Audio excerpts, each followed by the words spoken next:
Well, hello there. Welcome back to another Shed Chat Live with me, Jennifer Kirk, and we're coming in a little bit early here, just give people a chance to rock on in.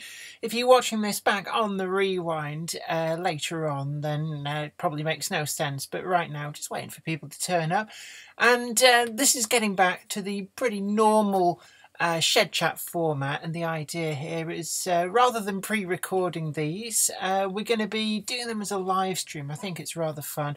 So we see we've got people coming. Hello there. We've got Ned's Trains, New Mills Model Railway, and that guy who would not share his name.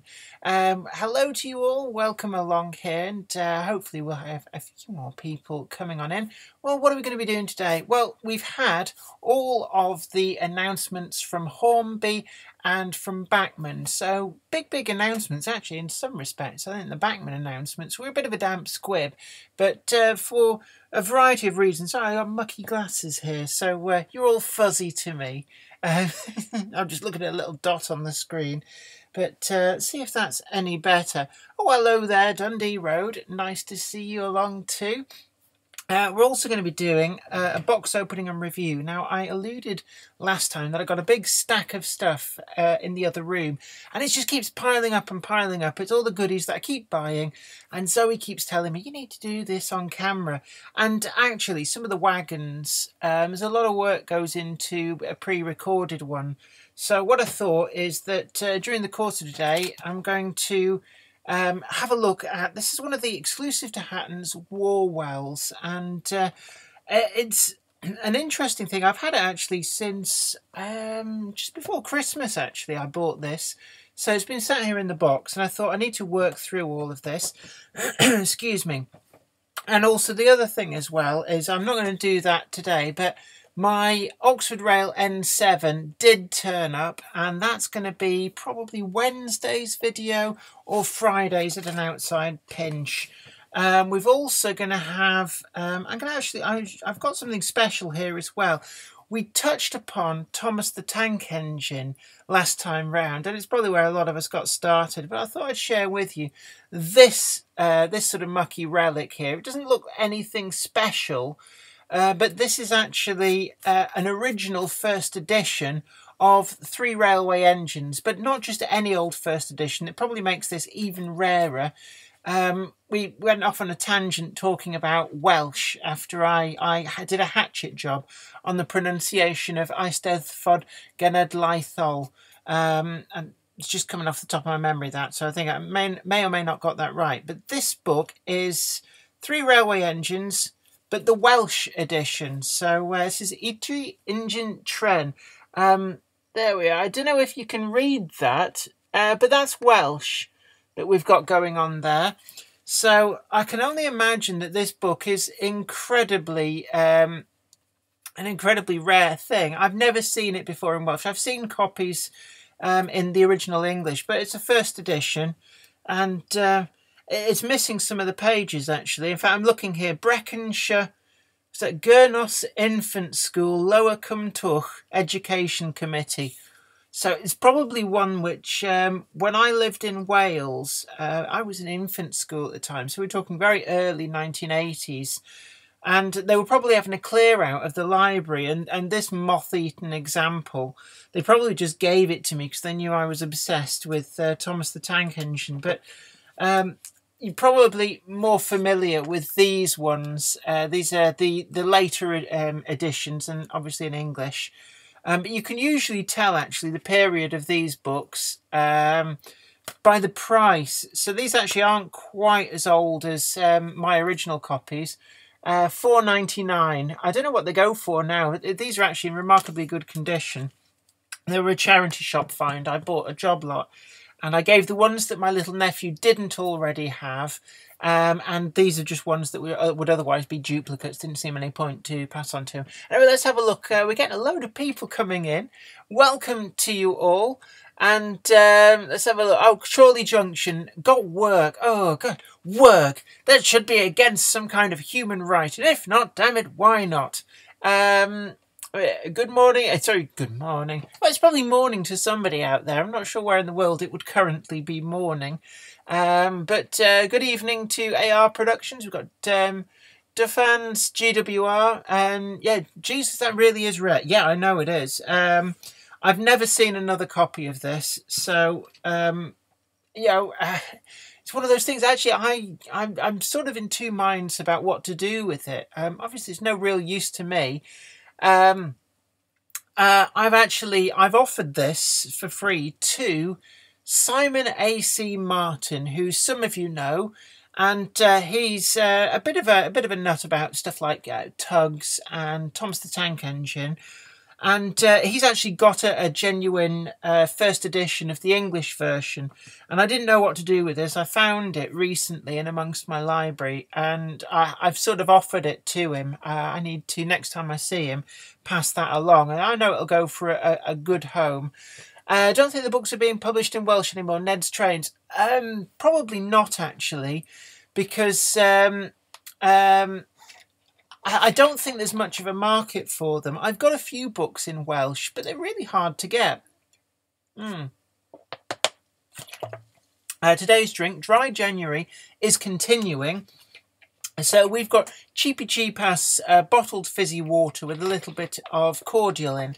And at some point, I suspect that Zoe will be coming in and probably giving me a Coke or something. But let's have a look. Have a look through some of the comments here. Oh gosh, I'm going to do another hatchet job on pronunciation. Mayor's one, love old railway books. Yeah, actually, I've got a few oldies. I haven't got them in here to show you. But I've got some from like the 1960s and 1970s, and it's very interesting to look at the different outlook on railways. Certainly the ones from the 60s, they have this sort of optimistic, oh yes, you know, modernised railways, how wonderful is this, welcome to the space age. And you think, yeah, but most of the, well, a good chunk of the railway was going to get ripped out and gone for good. And if people then saw it now, they'd probably be horrified. Let's have a look down. Warrington Train Spotter 2778. Is it me, or hasn't the Backman train prices gone really high water in? I nearly fell over when I saw those prices. Yeah, the prices are going through the roof. And actually, as luck would have it, we've got the Backman website up on the screen. And yeah, I totally agree with you. I mean, I can remember only comparatively recently that you know, people were lamenting the first of the £100 locomotives, RRPs, and that was the Austin 7, the SDJR 7F. I think it initially came out with an RRP of 103 or 104 pounds. And yeah, we all balked at that and went, oh, they'll never sell. But look at these prices. So we've got £214.95. I don't know why they bother with the 95. I mean, you know, 5p. Come on, let's just round it up and have done with it. Let's not pretend it's slightly cheaper than it actually is. But I'm just having a look there. It's not even DCC fitted or anything. So you're actually paying an extra £15 to have it weathered looking there. Yeah, it's a different running number, different tender. But yeah, that is a lot of money. The last couple of years, we've seen things march up from around the 120, 130 mark to, well, we locomotives are now, as you can see there, they're breaching the £200 mark. Yeah, I mean, that's one with sound. £274.95 for Zeebrugge in Great Central Railway lined green. Just looking down here, I mean, some of these, the tooling cost must be paid off by now, because these aren't brand new issues. See, I'm looking down here. The J11's been out for a while. Even this, the D11, is it D11? The Great Central 11F. That's been out a while. I don't remember paying anywhere near that much, even for my National Railway Museum exclusive version, which was in this livery, but it was Butler Henderson. I think, you know, at the time people thought that was expensive at about 140. And yeah, I don't think some of these prices realistically can be justified. I'm just looking down here. I mean, even for a pannier tank, how long has this pannier tank been in the range? And we see in there 115 quid. And when you compare that to what these cost, I remember buying these for probably about the £40 mark. Yeah, it's just ridiculous. And oh, interestingly enough, now public service announcement, and if I go to, I'm gonna have to Google this now. I spotted the other day, and I got no actual link to this particular retailer at all. It's just simply a case of it happens to be local, and it's what the Backman rep, when I was talking to the Backman rep about sort of memories of Hattons, met him in Arcadia actually, and he might be, if not watching this live, more likely he'll be watching this on the pre-record, because he did say he did dip in and out of my videos. But let's have a look. Bolton Model Centre. Right, no, Hobby and Model Centre, there we go. So I'll bring up the website. It doesn't really have much of a web presence. And again, you see here, it's all like remote control stuff. And if I go to the trains, that's it. That's all he's showing you online. But if I go to, actually, I'm going to go back to Backman's website. Let's go back there. They've just announced the third run of the Class 411. Let's have a look. What would that be under? I'm going to try electric locomotives. Let's take a punt on this. Actually, can we search? I must admit, the new Bankman website is a bit of a retrograde step over. Actually, can we order this in terms of... Here we are. Let's try highest to lowest. I think that might just bring it up. The old website was so much better. Let's just have a look at the comment. Chorley Junction, how much is the Lanky 262? I think it's about 130 quid. Aha! Right. This particular model that's been announced, hopefully it's going to bring up. Come on. Oh no, that's a 410. Okay, no, let me just go back. I'm trying to find the 411. There's the 411. Here we go. Right. 31-426C. Now, this particularly caught my eye, and that was because the A suffix release of this. So, catalogue number 31-426A. The Holton Model Centre in Bolton, I've just shown you the website, doesn't really have a web presence. He still has in stock two of pretty much this livery, different running number. It's 31-426A at the original RRP, and I think it's about £133.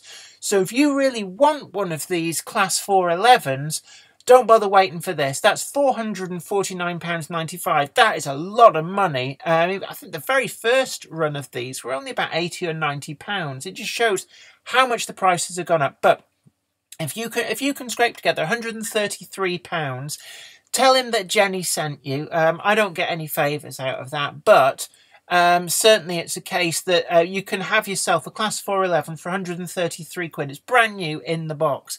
And I spotted them on his shelf, and I said to him, look, you need to tell people they're here. So they're there, and if you want them, have a quick Google for that website. Let's have a look. So yeah, prices are rip-off. Train fan 95. I'll be honest with you, I kind of agree. I wouldn't go as far as to say that they deserve to not sell anything. It's supply and demand, really. But I can't imagine that they're shifting the volumes that they used to. And it has to be said that the Hattons fire sale is probably indicative of the fact that at these high prices, they're struggling to sell stuff. It used to be the case a lot of things would struggle to stick around. You'd struggle to get things that you wanted. because the prices were really keen. Now I notice a lot of things really stick around. There's very few things from Bachmann which sell out just like that. Whereas I'm looking here, there's a lot of people talking about Hornby. This year, Hornby have really come through. Now, I remember in years gone by, almost dismissing Hornby. They'd lost their way. But in all honesty with you, Hornby have taken the edge. It has to be said that Hornby this year have really pulled themselves together. Last year as well, there was a few blinders last year. And you know, the Peckett W4 was the year before. Actually, I'm just looking over here. Somebody's turned the Wii on. That'll be Zoe. Let me just turn that off. There we go. There's a Wii console there. For some reason it was turned on. It might have been making a bit of a whirring noise. Hello everybody who's just arriving. Just got pinged from YouTube that live it will be Posh Zoe or Normal Voice when you get my tin of Coke. I don't know. She doesn't put on a posh voice, it has to be said, when she does her own videos.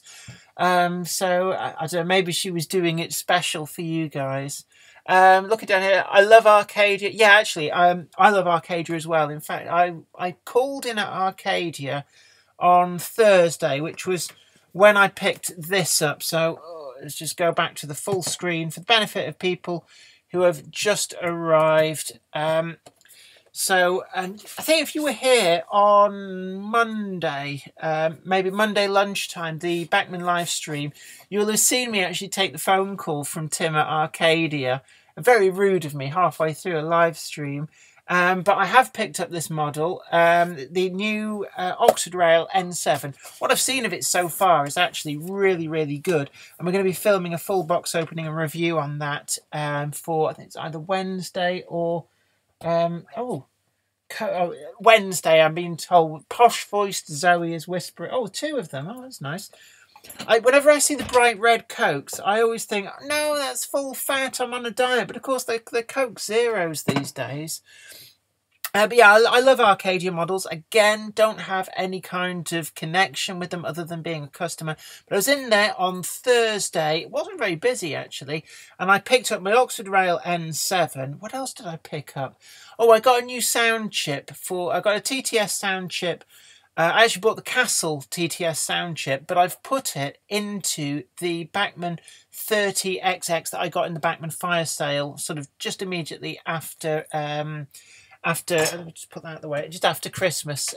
So let's do what was I talking about? Oh yes, whoa, hey, now, oh my word. Today's drink will be Copperberg alcohol-free pear. So it's still sticking to dry January. It tastes like liquid pear drops, which I suppose it being a pear perry. Oh, excuse me. I'm gonna get really burpy now. All full of gas. Just need to burp myself. Right. Well, yes, the prologue. Meanwhile, back at the ranch. So yeah, the prices here are just getting ridiculous. The class 411 there. It's probably one of the most expensive, but that is just, I can't imagine anybody is really going to be buying that. And the market must be saturated by now. With all of the different versions. I mean, this is the This is the 4th version out now. And as I was saying before, if you hunt, you can still find the 2nd version on the shelves. And I've seen the 1st version turn up second hand from time to time. But what else? Oh, yeah, let's have a look down the comments. Yeah, Arcadia... they have all the bits and pieces. One thing that Tim didn't have, though, I was a bit disappointed at, but he said it's actually quite difficult to source some of these things, is the little tiny sugar cube sound speakers. He doesn't sell any things like that, and they've proved very difficult to get hold of, it has to be said, because I don't want to be putting in an order online because you end up paying huge amounts in postage. So I've also, as well, I've got Hatton's here, and I'll be honest with you, even Hatton's don't stock the speakers. It's really difficult to get, and the problem with the TTS stuff, they come with these big chunky speakers in the main, and they're really difficult to do anything with. But right, anyway, what are we going to do today? I've got that box opening and review. Oh, so I have Speakers from You Choose, Piccadilly Model Railway by John Warner. Yeah, I must look into it, really. I've been doing DCC since only shortly before Christmas, it has to say. Let's have a look. Hi, Jennifer. Are you still running the Garden Railway in 00, Ron Stanbridge? No, the Garden Railway in 00, I put a video out last year. I think it was just right at the end of the summer. I found serious rot in the Garden Railway. In fact, if I no, I can't bring it up here. Basically I've been patching it up, and it reached a point where it was just life expired. So I had to dismantle it all, and I rebuilt the Garden Railway. There's a whole series of videos actually charting the rebuilding of the O-gauge Garden Railway. And a lot of landscaping went on. It is largely finished. I say largely finished. I still need to ballast the track. And it's laid on a concrete base. But I still have to do the ballasting. And the idea behind this is, I've said this before, I use a sort of a 50-50-ish mix of cement powder and kiln dried sand. So effectively you make up mortar, but without any water whatsoever in. And then you ballast it just like you ballast a 00 railway. But when you're doing that, you can tamp the sand underneath the oh my, Game Hammer Classic Gaming. Oh, that's Zoe. Hello, Zoe. I only just noticed you in there. Well, yeah, still got an Atari. Mark Rice. Hi, Zoe. Still got Atari and games. The old game. Oh, God. Zoe will be making a beeline for that. The Atari's one of the consoles that she really, really wants. Oh, she's gone. I think she's gone. See you later, Pete. Because I'm over here. And yes, I am looking forward to finally finding an Atari 2600. There's this sort of voice slowly getting close. Oh, I thought you were bringing me food for a moment. But no, I'm bringing me food. Yeah, she's stuffing her face with pizza. We had pizza earlier on. On a diet, but we had a pizza. Where were we? Ah, yes. Meanwhile, back at the ranch. That's going to wear really thin and annoying in no time at all. Let's get on with the box opening and review, because I promised that. We've got quite a few people here now. So what we've got is one of the Hatton's Warwells, and let me just... I've got to find the right button here. Essentially... it's been in my to-do pile. I mentioned the last video, or one of the last videos, that all these things to get through, not getting through them, so boom, here we are. The packaging on this, it has to be said, we've got H4WW011, still got the price label on, £33. These aren't just available from Hatton's. Hatton's is now distributing these to a lot of model shops, so I actually picked this up in Arcadia. But I've seen the Hatton's own models in a number of other retailers. So, you know, spot for choice means you can go in, you can see them in the flesh, even if you don't live anywhere near Hatton's. But really, the packaging doesn't really show you anything. And this is something which actually I have to make this point, and you know, maybe somebody from Hatton's will get to hear this and have a think about this, but you're not doing yourself any favours with this cellophane window, but there's nothing to see. You can't really see the model the way it sits in there, and that must add to the cost of the box, in my opinion, because you've got to stick in this cellophane plastic window. You know, we're all saying we need to cut down the amount of plastic packaging that we're using, and yeah, there's very unnecessary plastic window in there. You could instead just have a solid cardboard box with a picture of the actual wagon on there. That might be quite helpful, because the way it's presented, it sort of sits at a weird angle flat in this packaging, so you don't get to see anything. But we're going to open this up and let's see. I'm actually very impressed with this. It has to be said. Let me just try and get rid of some of this. This is the problem we have when we do a proper full-on filmed box opening and review. Is what you don't see is that we stop filming and I have to clear the decks. So essentially this is you're just getting a little tiny bag of, I think they're like vacuum pipes, couplings, that kind of thing. So that's all that they are. I'm not going to really dwell on them. Oh, let's just get rid of that. I hope the cat doesn't eat it, though the cat's probably playing with Zoe somewhere. Oh. Yes, that's right. You tuned into a model railway live chat to see me chugging a alcohol-free China cider. I don't know where China came from. Anyway, meanwhile, back at the ranch. This is the Warwell. I picked myself a random example, and in the shop, Tim had 3 different ones, but Hattons do.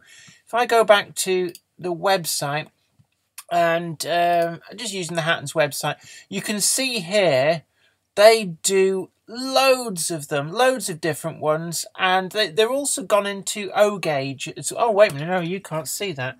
Yeah, there we are. We'll pretend I didn't make that screw up. You can see on the Hattons website, they do loads of these things in both 00 and O gauge, and I must admit, if it wasn't for... where are we? The £85 price tag, which is actually quite reasonable for an O gauge wagon of this size. Then I'd be having one of these in O gauge as well. But I have chosen to get myself. Let me just find the right button there. This one with it's got like an added flush deck on the top, and what really struck me is the weight on this is incredible. I'm guessing there's like a solid metal base in there, die-cast base, but the rivet detail, there's a lot of rivets on this, so something for all the rivet counters to count on through there. Oh, excuse me, sorry, the gas is coming back to haunt me. But let's see, if we go back to... I should be able to, hopefully you're seeing the pictures now. So you can see the detail on this is incredible. We've got, I don't know if you can, it's very difficult for me to see. Is my mouse pointer moving around? I'm going to assume it is. Let me know if you're wondering what I'm talking about. But you can see here, this rivet detail on the construction of this has been got really, really well. Even down to, you can see there's like the joggling in the frames. Joggling basically means you've got like a weird little bend. And then also these plates, you've got the edging detail. It really is nicely done. Was that Hunts Heath Model Railway? Are you sure it's alcohol-free? Well, it says alcohol-free on the bottle. So, yeah. Right, yeah, well, that is quite nice, actually. Let's have a look. Oh, excuse me. So you can see there, I got this one because it's tops coded as a YSO. I do like my sort of late 70s period. I like my wagons to have tops codes on them. But if I go to this picture, I can see there, the wagon comes fitted with vacuum cylinders, so I'm not really quite sure whether this YSO, I mean, it could just be that they are isolated brakes. So it's a model of the real one, had the brakes isolated, but not had the vacuum cylinders removed. I'm not quite sure. Or it could just be that Hattons have made these, standard. They've all been made with the vacuum cylinders, presumably because it's just logistically easier to do that. But the prototypes may not all have had it. It's only a minor niggle, to be honest with you. I'm not really too bothered by it. This is actually quite a cruel close-up. It doesn't actually show up this well when you look at it for real.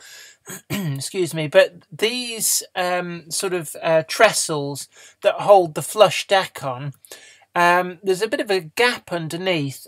Just you have to take my word for it that when you see the actual one, just hold that up to the camera there, they're not really quite so noticeable, so not really too much of a problem. And that flush deck across the top, you can see on that picture just the way that you've got those gaps all the way through. That really is nicely done. I can't really fault it, I have to say. I haven't been able to find anything to fault on this.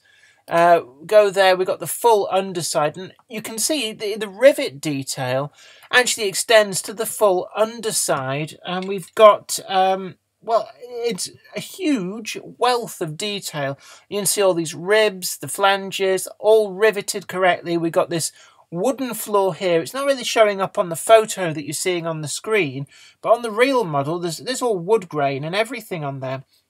It is a little bit sort of detail for the sake of detail, but it is a lovely wagon. It seems a shame that most of this you're never going to see. The couplings themselves fitted in NEM pockets on the bogies. We've got these diamond bogies, sort of this open construction, and they're really quite slender. When you look at them, they look almost fragile. They're not fragile. They're quite rugged, but they have this sort of prototypical slenderness to them, for want of a better expression. So I'm really pleased with that.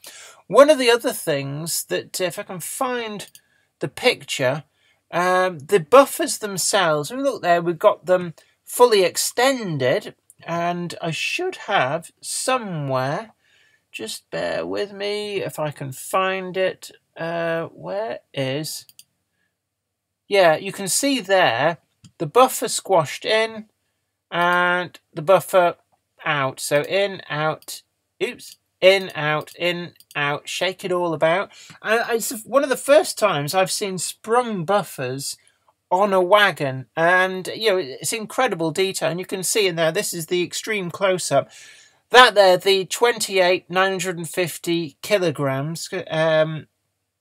Interesting to see metric on this, so I'm just curious actually what period this would be from, although they were of a military origin, and the military did go metric a long time before everybody else did, but that's actually quite hard to see with my eyes when you don't have this close-up on the screen. Let's have a look, some of the other details there, so you can see some of this other printed details. It's all crisp and legible. We've even got the works place there. It's a bit out of focus on that one. Let me see if I can find a better picture. Oh, there's I'm not sure what the BBS is. The YSO. Let's see what we got. There we are. The works plate, I'm presuming. Darlington? Darlington Military Midland. This may actually have been a war well that was originally registered on the LMS. So, but certainly it's a really, really good model. And now somewhere on here, have we got, yes. So I've been told, I need to turn the sound down. And what you can actually see here is, it's just me turning it around, so you get a sense of the size, the scale. You see how big my hands are. Somebody made a really nasty comment, actually, the other day about my hands. So, they're my hands. I'm very attached to my hands. But let's have a look down some of the comments. Jenny, I managed to get the old Swansea BR Western Region inquiry sign worth £500 for nothing. Devan GWR, where did you get that from? Also be inquiry. So I presume that's from Swansea. Is it Swansea Central Station? I have actually been there because my grandparents at the time still lived in the Swansea Valleys. So I remember going down for their, is it the 50th wedding anniversary, something like that. And so I went by train all the way from Durham to Swansea. And it's quite a trek, but it's the one and only time I've ever used Swansea railway station. It was about 1998. Yeah, 98. Yeah, 1998. It would have been. So, oh God, 21 years ago. Yeah, 21 years ago. Right, Warrington Transporter 2778. Do you bother with real trains, or are you only into the model trains? No, I do bother with real trains. I do go out to a lot of railways, and let's try and get the browser back up. So, whoop, and if I go to, let me just go back here. Oh, you're seeing all the behind the scenes here now. So if I go to, what are we looking for? Let's see. I've done some of the real railways. So if I just try and find, it's probably an easier way of doing this without showing you all behind the scenes. So let's have a look. Gosh, we've got a lot of videos here. I'm just looking actually. It's been a while, but I did East Lancs Railways a few times, and let's see if I find. Oh, here we are. Oswestry, Cambrian Railways at Oswestry. Oh, go away, go away. Yeah, see, so I can skip in a moment. Yay! I love being able to skip adverts. So this, I think, yeah, we've fixed the issue with YouTube. So this was a day trip to the Cambrian Railways. I was actually on a reconnoitre for. Oh no, it's my opening credits. I'll talk all over the credits now. It was a reconnoitre for some project that, excuse me, I've been working on with a bunch of other people. Hopefully this year something will come of that. But, gosh, I really ought to fast forward through those. Yeah, here we are. Oh, gosh. Oh, who's that ugly mug? God, that's chugging a bit. Yeah, so we did the Cambrian Railways, and you can actually see behind me there, that's Will Jarman, the man of 1,000 gurns, we nicknamed him, and that's Derry. Derry you've probably seen a few times. You've probably seen him on Great Model Railway Challenge, and he was big. Both of them were on Biggest Little Railway with me. And we were just investigating a few things. It's actually that wagon you're seeing there. That was one of the things that I came to recce.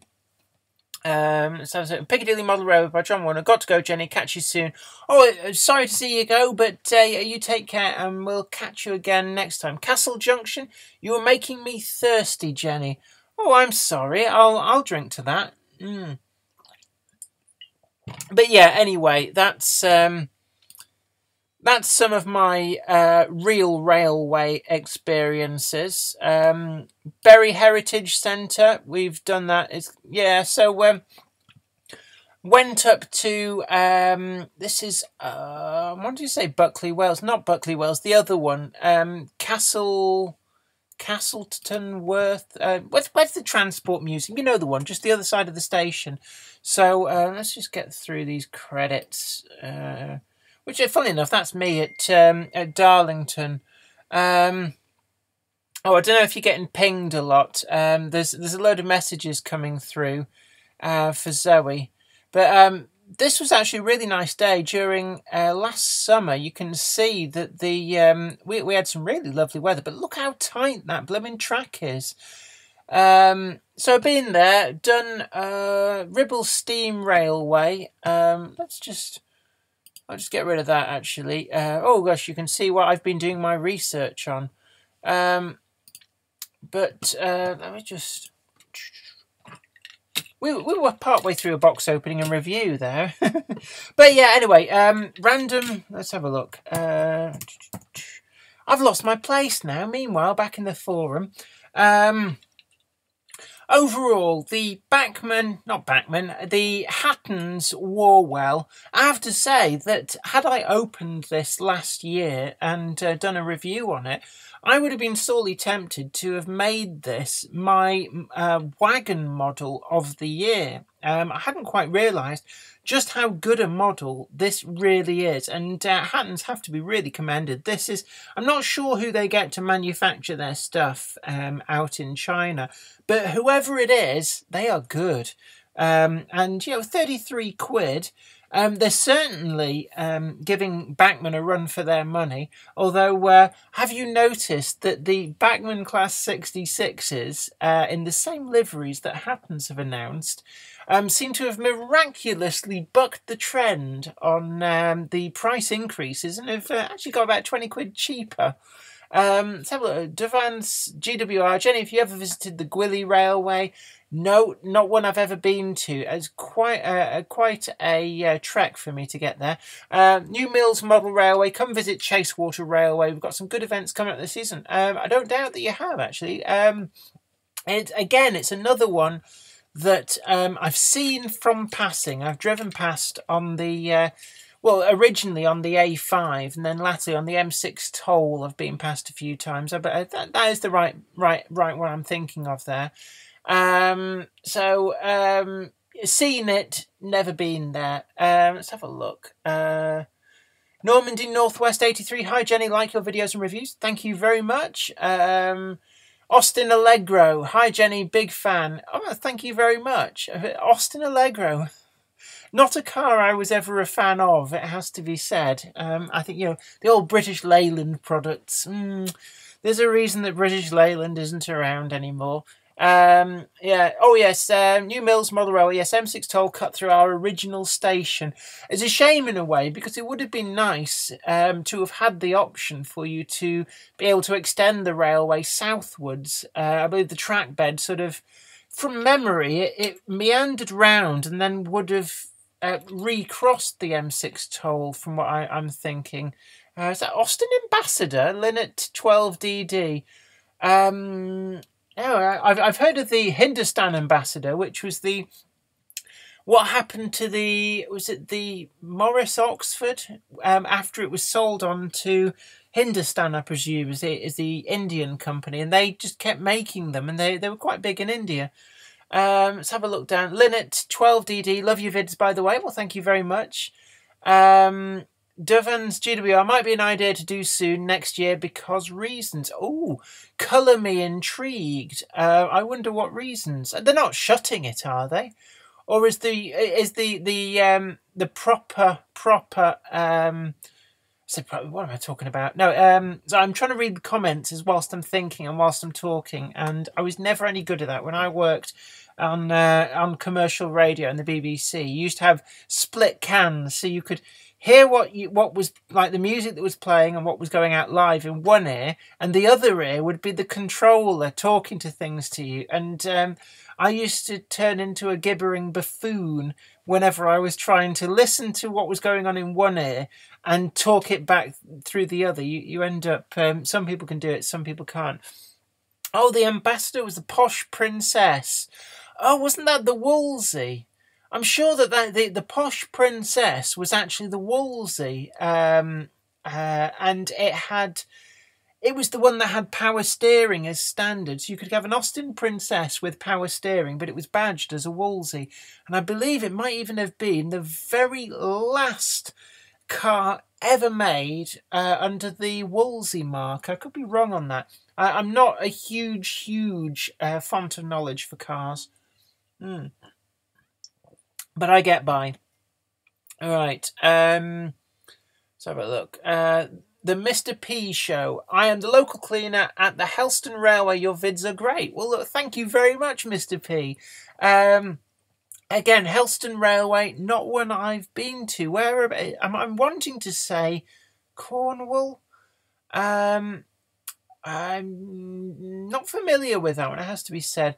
Warrington Transporter 2778. Have you been to the Didcot Parkway Railway Centre? No, another one I've not been to. There's a lot of places down south I've not been to. Let's have a look. Defans GWR, uncared for locos. Pardon my French. Paint looks.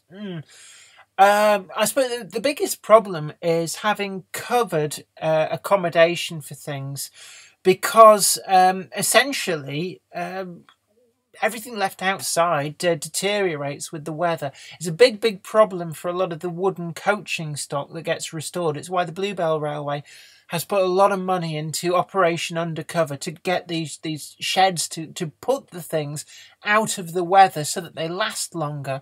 And over time, the sheds will pay for themselves, but you've got to have that initial upfront monetary cash injection to be able to afford to build them, which a lot of railways struggle with. Let's have a look. Castle Junction. My first car was a Zephyr 4. Gosh, that sounds about a Ford Zephyr. That's a Z cars type here, isn't it? That's late 60s. I have to say, a Ford Zephyr. It was a straight six. I think it was about a 3 litre or a 2.5 litre six-cylinder Ford Zephyr engine. Well, it would come out of a Ford Zephyr. That was an early engine that I rebuilt when I trained in mechanical engineering. And, at the time, a Ford Zephyr was like state of the art. You never saw them around. But this engine had survived with actually very low engine hours on it. And I always wonder what happened to that engine, because in all honesty, it would have been the perfect engine for somebody restoring a Ford Zephyr, because it was the top of the range engine, so the most powerful, and it was pristine and original, but I don't know whatever happened to it. Let's have a look. The Midland Railways, one to visit. It's brilliant to see the Duchess there from time to time. For S Stadia.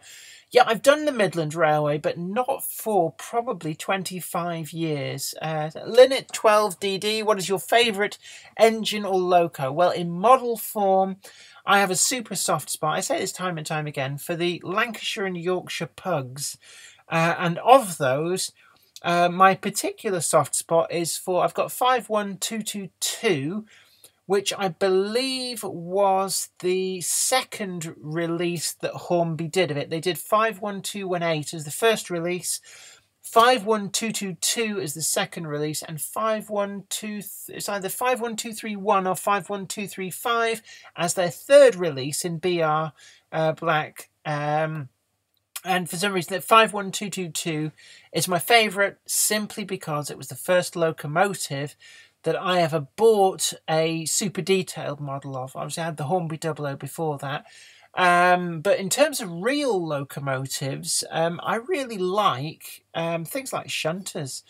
Things like the Class 7s. I think 070... Oh, is it 07008 or 07009? Is that the Bury East Lancs Railway? Real soft spot for small shunters, Class 3s, Class 4s.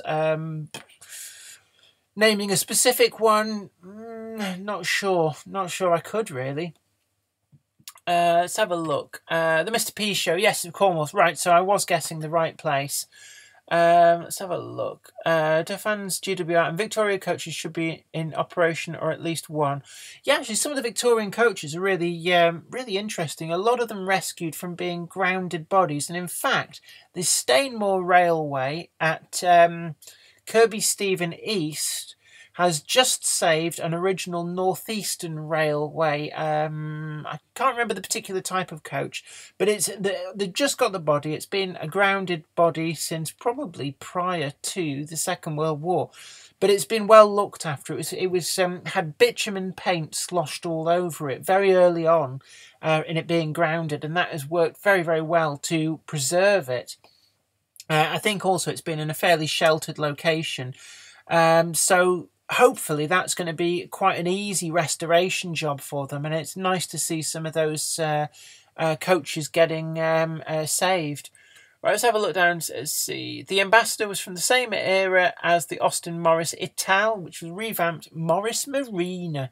Oh, I remember my parents' neighbours having a Morris Marina in a sort of, I remember it sort of been this horrible orange colour, but with a black vinyl roof, I'm thinking. There's certainly a lot of black trim. And I just remember the car always stank of petrol, like somebody had just poured it around inside. And those vinyl seats, sort of like pleather, fake leather look. And in hot weather in the summer, my dad's Austin Princess had just the same. And you didn't get seatbelts in the back. Nobody had seatbelts in the back. But you didn't need them because your kids would all be wearing shorts and would all stick to the seats. So you go around a corner and you just hear this as your legs slowly peeled off the stuff. It was horrible in summer. Everybody had a tartan rug that would just be put over the back seats so the kids wouldn't stick to them. Let's have a look. I have to come to the Fancott Miniature Railway as we're the last pub garden railway Bedfordshire. Only 2 minutes off the M1 Junction 12. Oh, Toddington. Yeah, I know Junction 12 quite well, because it's right by Toddington services. And it always used to be the case that when I was cannonballing for the south, I'd always stop at Toddington services. That'd be the first toilet stop. It's like you'd hold it in until you got to Toddington. Mm. And then from Toddington, it was cannonball all the way down to Brighton. Let's have a look. Keep calm, make stuff. My dad had Marina. Used to tell people it had Lotus door handles. Yeah, the British Leyland parts bin. They just sort of had a rummage to see what they could find. So bits from all manner of different cars would turn up mixed and matched, which actually probably makes them a lot easier to restore these days, because parts from one will fit quite happily on another. Let's have a look. Warrington Train Spotter 2778. Do you still have your 00 gauge model railway in your shed, or did you get rid of that as well as your garden railway? Nope, it's still there. Over the winter, because it has been far, far too cold in the main, I've not done a lot out there. It's just unpleasant when you're out there and you're teeth chattering, and it's just too cold to enjoy yourself. So it's been kind of mothballed. And the other thing as well is, whilst I was doing all the redevelopment in the garden, what actually happened was that tools and materials, lots of bags of cement got stored in there. So it made it really, really difficult to actually, get inside it, to get, play with the railway at all. But just give me a moment. I'm just trying to. Let's have a look. Where are we? I'm playing with a website that you can't see. No, it's not naughty. Not naughty. No. But see, that's what I said before. When I was on radio, I was just rubbish at this. Doing one thing and talking about another. It's one of the skills you're supposed to have for radio. But I'm just trying to see. No, I haven't filmed anything recently in the shed. I'm just looking down my master cheat list. It's just been, it went cold and miserable pretty much from the point where I finished off the garden railway. And I just haven't really been out there. I've done the DCC stuff. My nephew came round between Christmas and New Year, and I fired up the layout in the shed on DCC. But I still need to do a few mods. They advertise they used to advertise DCC. Oh, excuse me, there's a burp. Look. Oh, excuse me. They used to advertise DCC as being like, just 2 wires to your layout and everything's grand. And no, it isn't. It really isn't, because what I found is that diamond crossings and double slips. I don't know whether single slips do the same. I never used a single slip in my models. I always seem to end up with double slips. But they just short things out. So I've had to go around trying to paint black paint as a temporary fix on a lot of the frogs. Because obviously the layout was wired to run on DC. DC's a lot more forgiving. But on DCC, as soon as the train goes across stuff, like boom, it just trips everything out. So it's another thing I've got to work on. Let's have a look. Defans GWR. Jenny, are you going to the Severn Valley Railway Spring Gala? Possibly. Will Jarman, who you saw in that little snippet of video, he actually lives, he always describes it to me as, imagine following, there's a disused branch that the Severn Valley Railway own the track bed of as far as the housing estate. He always says basically the house that would be on the other side of the fence is his house. So he's very local to that, and he's also badgering me about going and doing various things there. So maybe I'll get to some of these. It's just a lot of time. Time just gets away from you. The Mr. P Show. Talking about British Leyland, I'm currently restoring a Series 3 Land Rover 1972. At the moment, we're in the process of doing welding, and I'm getting tired of it now.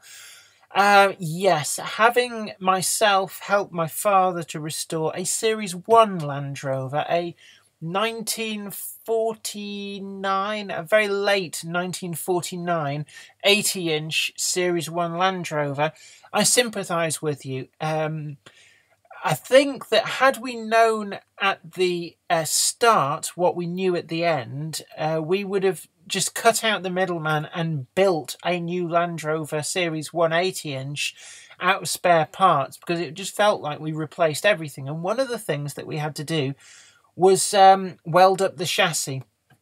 And the more we welded up, the more we found that needed welding. And in the end, I think most of the front end of the chassis was just completely fabricated from fresh. All the outriggers were. And it had rotted particularly over the front springs.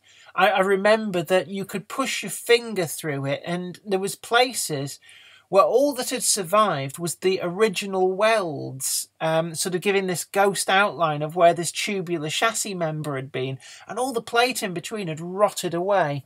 So they're really a rot box. Let's have a look. Castle Junction. My neighbour had one too.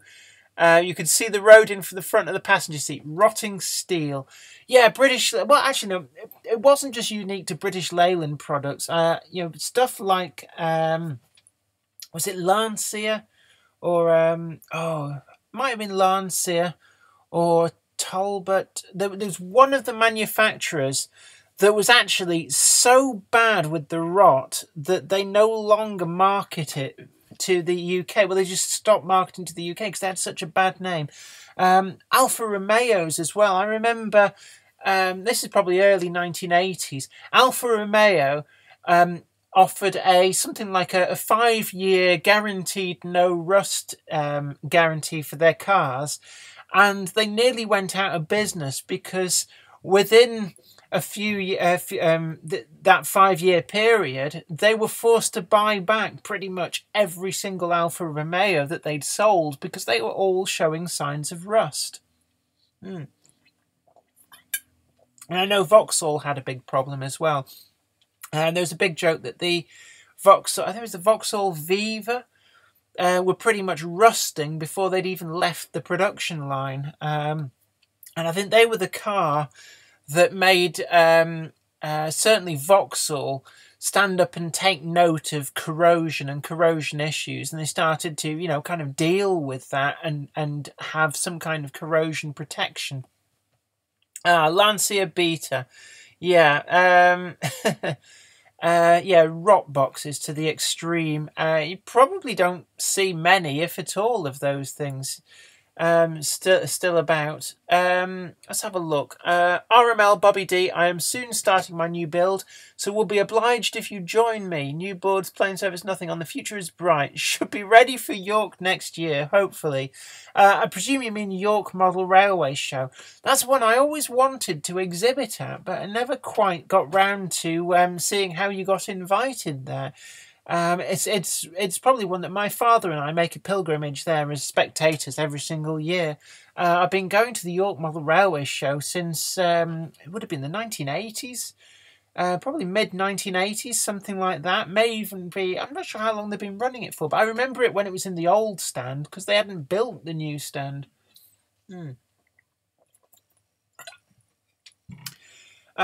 So yeah, let's have a look. Oh, excuse me. Castle Junction, Hull Poles, enjoyed your train's Hornby video. Is that my Hornby video? A lot of people have watched it, it has to be said. RML Bobby D, I might be able to help. Contact me. I'm not sure they're actually talking to me or amongst yourselves. Hey, I'm okay. Is it a Hull Pole Sunshine Coast Model Railway? Hello, Jenny from Stewart in Caloundra, Queensland, Australia. Oh yeah, Queensland.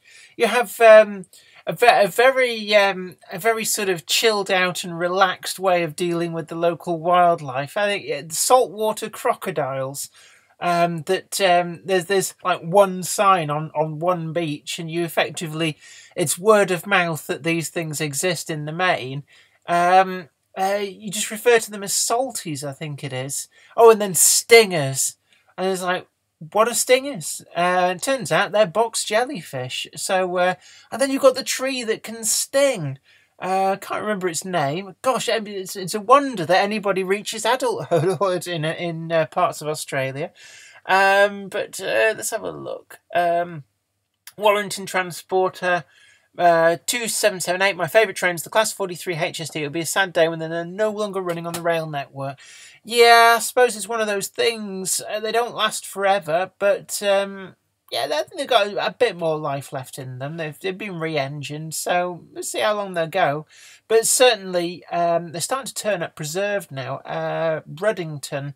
The Great Central Railway Northern's got one. Then, just before it goes off the top, keep calm, make stuff. Jen, try a hex frog juicer for the crossover when you get round to the shed. Yeah, I know about the hex frog juicer.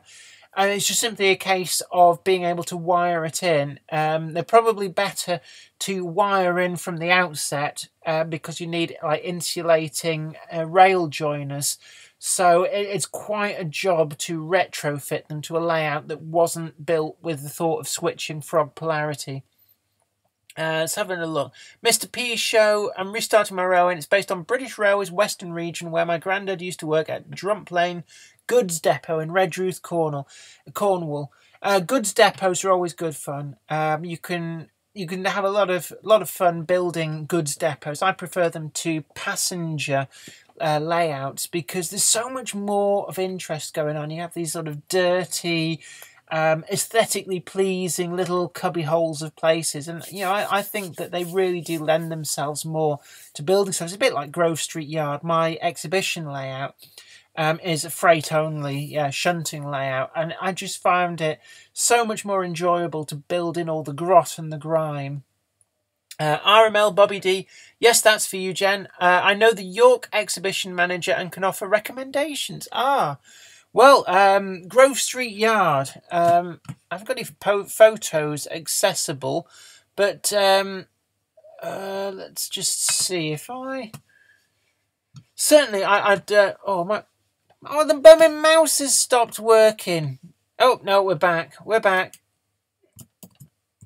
Let's just press some buttons so I can now Grove Street Yard. Let's just do a search and do. Yeah, the sound is still killed, and I'm going to just bear with me. Meanwhile, back at the ranch. No, skip the advert. I don't want the advert. This is Grove Street Yard. This is my exhibition layout. Hard at work. And I think this was... Oh, no, that's just me. Where is... I think it was this... Yeah, this was Lee Model Railway exhibition. So, it's a fun little layout. But as you can see, there's, in my view, there's a lot more operational interest in a small shunting layout. And I think it probably played up for the camera here. It's a funny thing when you film model railways, they always play up, but this is basically the layout. So if you know the person from York Model Railway exhibition, the organizer, then certainly it's a show. I always would always loved the idea of going and exhibiting there. So it'd be lovely if they were interested in this. It was in it's been featured in a lot of magazines. Model Rail issue 143 off the top of my head. It's also in Modelljarnefag's Magazinet, which is a Swedish publication. And more recently, it was featured in MRE Mag online. I think that was last year, probably about this time last year. It was featured in that. Gosh. Right. Yeah, the Peckett. Let's have a look. Question, what got you into model railways? Again, I think I've talked about this before. And really, it was my father.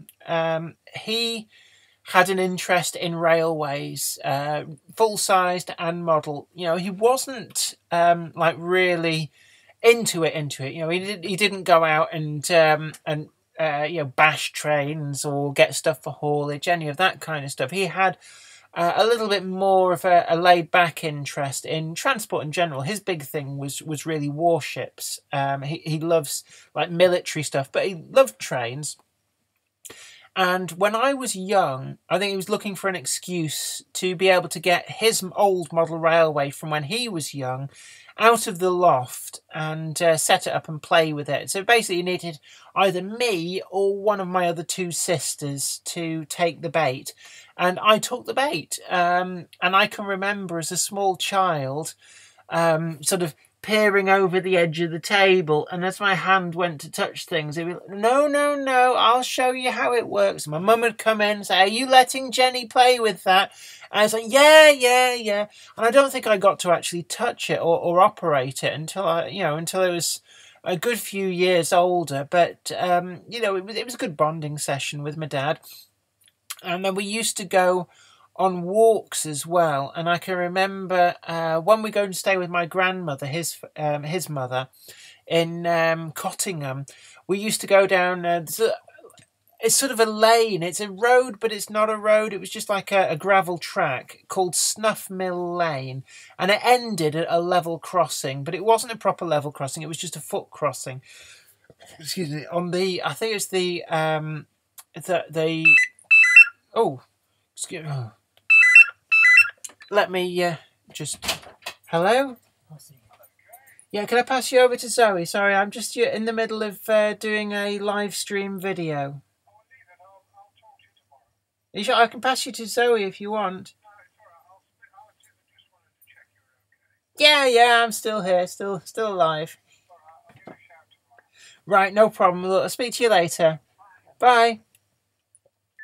I'll give that to just Zoe. Okay. That's my dad, by the way. He must have known. His ears must have been burning because I was talking about him. But essentially, we used to go out for walks. We'd sit on that bit of fence, and we'd watch the trains go by. Now, I'm struggling to remember the trains we saw, but I've got recollections of BR Blue diesels with like van trains and blue-grey coaches. I also remember the colliery down at, would it have been Walkden? Somewhere around there. It was the one that Whiston was still working through until the early 1980s at. Vaguely remember once being taken to see that. Got taken to a lot of preserved lines. The Great Central was one I can remember going to. MC and Bolton Abbey. When it was just called the Dales Railway, I seem to remember at the time. What else? Yeah, the National Railway Museum in York used to take me there a lot. But then he also occasionally, it must have been when I wasn't at nursery, he would take me into Metal Box in West Orton. He probably had the childcare duties for the day. So, you'd sort of shadow him into work. And one of the highlights of Metal Box was that it was rail connected. There were sidings there, and I can remember at least once being there when the train shunted into the sidings. And it wasn't like being waiting at a railway station where you're up on the platform and it was look, but you couldn't really get any close to anything. It was, you were standing at ground level as these things squealed past you, and they had like track that was inset into the concrete. And I just remember being fascinated by it all. What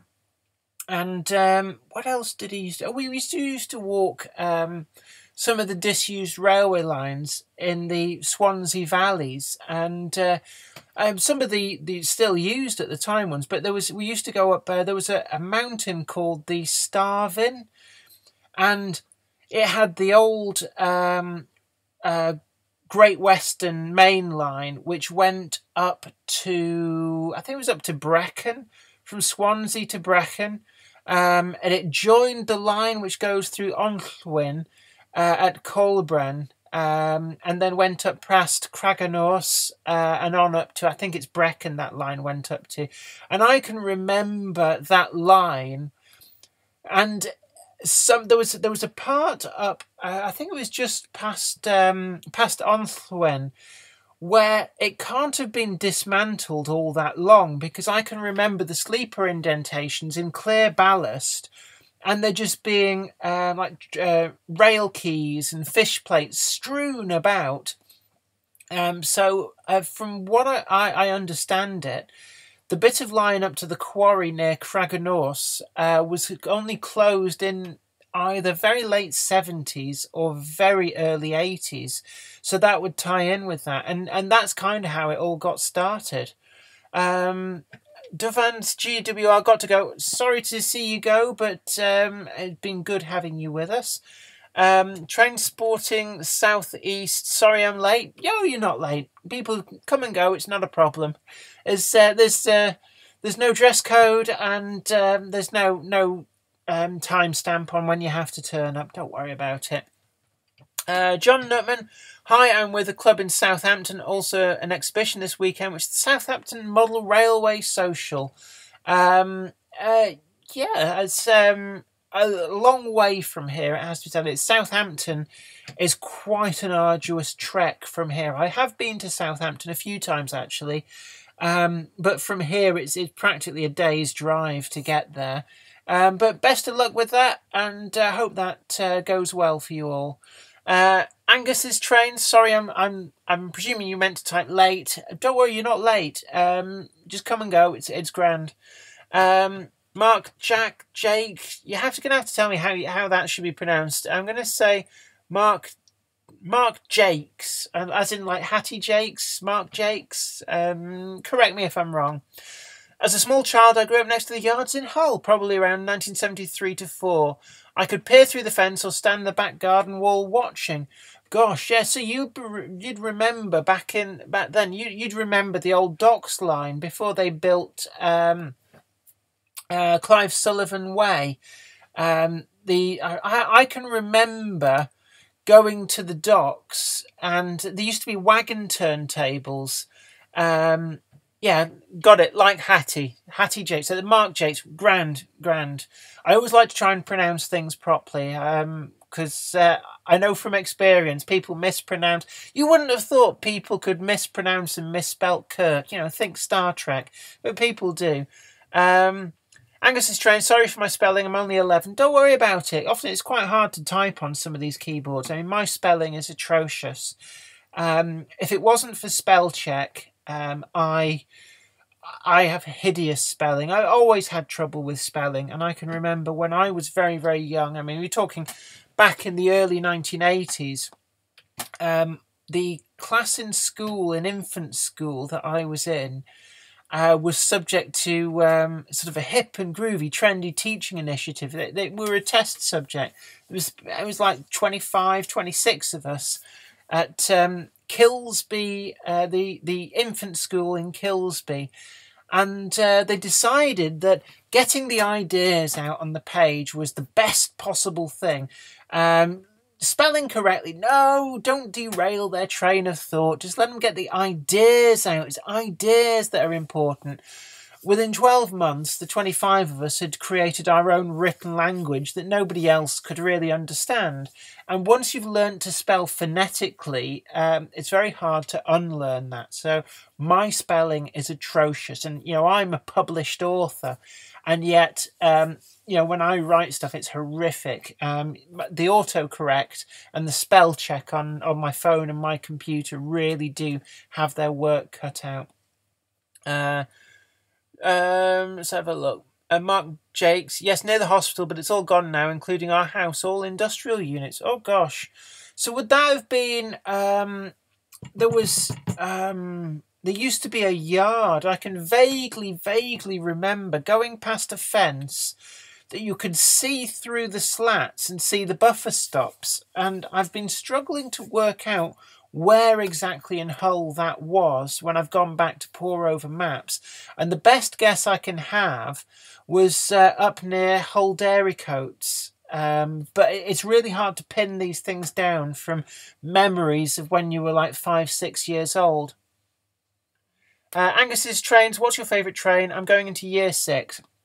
I'm not quite sure which year 6 is. When I was at school, it was all very different. So you did infant school, you did sort of reception, then second year infants, third year infants, and then you went into junior school, and it was first year juniors, second, third, fourth. And then you went to secondary school, and it started again at the first year. So I'm not sure what year six, where year six is. That may be if you're in secondary school, or is that last year of junior school?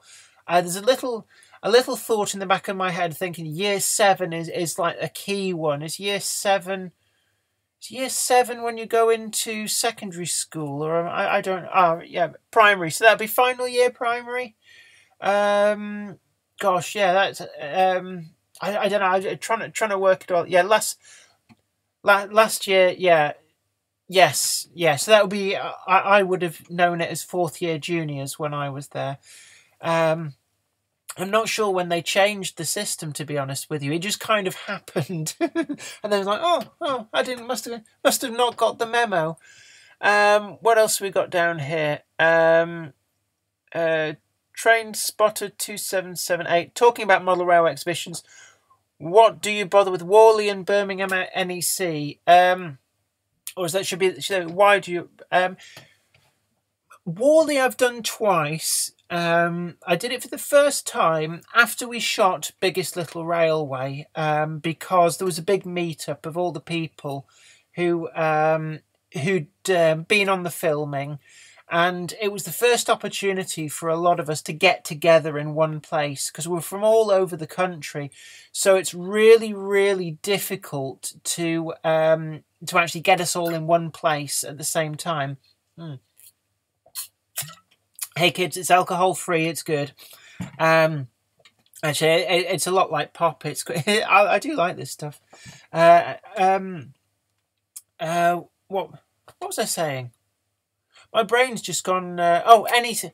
Meanwhile, back at the ranch, Worley. So that was the first opportunity to meet a lot of those people, and I must admit, it was the first time I'd ever been to Worley. You hear it spoken of as being like the largest model railway exhibition in the UK, and so it was nice to go.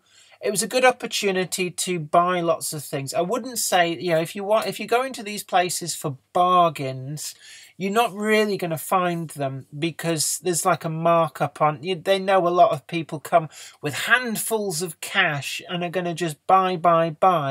So a lot of the prices aren't, you could get better deals by going to your local model shop in a lot of instances. But, it's nice to see the layouts. And I went again this year, just gone, because again, organised to meet a lot of people. Whether I'll go again, I'm not entirely sure. I've been invited to Ali Pali this year. I'm doing an interview at Ali Pali. Maybe that'll be my big thing today. So Angus's trains in Australia. G'day. You probably hate us Poms talking like that and going, oh, do they really think we all sound like we're from Neighbours? Although I gather Neighbours was cancelled quite early on in Australia, but they kept making it because they made a lot of money from selling it to the UK market, but it was never actually shown latterly in Australia. Hornby Modeler, same in the UK. Yeah, it's probably a global thing. Actually, no, America does its own thing. It's like fifth grade and all this stuff. I have no idea what that because I just don't understand American schooling. They have cheerleaders though. If I only would have had cheerleading at school, I might have actually done sports. Let's have a look. Ginger Geordie Biker. Hi, just getting back into OO. Do have an N-gauge layout, but loving all the small industrial locos out now. Got myself a Barclay and a packet. Waiting on the NCB B2 from Hornby at the moment. Yeah, we're getting a wealth of small industrials. Don't forget as well the Hornby Sentinel, although there's probably a little bit later. That's sort of like certainly 60s, maybe late 50s. For the Hornby Sentinel, but it's a lovely locomotive. We've also got the Janus from Oxford Rails stroke. Is it something Golden Valley Hobbies? And so yeah, there's quite a lot of industrials. There's also, don't forget, some of the XBR locomotives, which subsequently passed into industrial service, which have been released in those liveries. So one of the pannier tanks from Bachmann has been released in the Stevenson Limited, the blue one. It's really nice, actually. I've got one. There's also the Ginty in the weird black and orange livery of J.W. Pepper and Sons, the coal concentration place. What else? There's been an NCB pannier tank as well. Oh yeah, we mustn't forget the Hunslet Austerities, latterly from Hornby. DJ Models has brought out there. So actually we're spoiled for choice for small industrial locos. Angus's trains, no I don't, because I like your trains. Oh, thank you. Let's have a Hornby model, that looks good. Ginger Geordie Biker. Oh, sorry, yeah. Sorry, I'm reading comments and sometimes I get them sort of out of context because I'm only scanning through. Simplex 1988, just seen up there. Good evening, listening from my workshop, working on my 5-inch gauge Royal Scot. Oh, interesting. So that'll be live steam and presumably 5-inch. That's going to be quite big, actually. See, 5-inch. That's the gauge. I know with railway locomotives, they do them differently from how my father, with his building of the steam traction engines, do. With my father, he's building a 4-inch Garrett, but that's actually 4 inches to 1 foot, which is 1/3 scale. So everything is 1/3 the dimensions of the actual real one that it's based on. But with a 5-inch gauge locomotive, they're actually talking about the width of the track. It all gets very complicated. So that's going to be quite a big thing, isn't it? Let's have a look. I like the look of the Ruston and Hornsby. Oh, what's going on? Blooming adverts. It's all right. I'll skip them for you. Don't worry. There we go. Yeah, actually, there's probably a way I can play this without adverts, given that it's my channel. Let's have a look. Like the look of Ruston Hornsby Limited 48DS. Yeah, that is good. Manifold 3551. Hi, are you in Sheffield? No, I'm not in Sheffield. I'm in North Manchester, but do occasionally go to Sheffield, actually. I did a charity layout building thing there last year. And some of the people who did the Biggest Little Railway, there's a guy who runs the Blue Moon Cafe or something, the vegan cafe in the centre.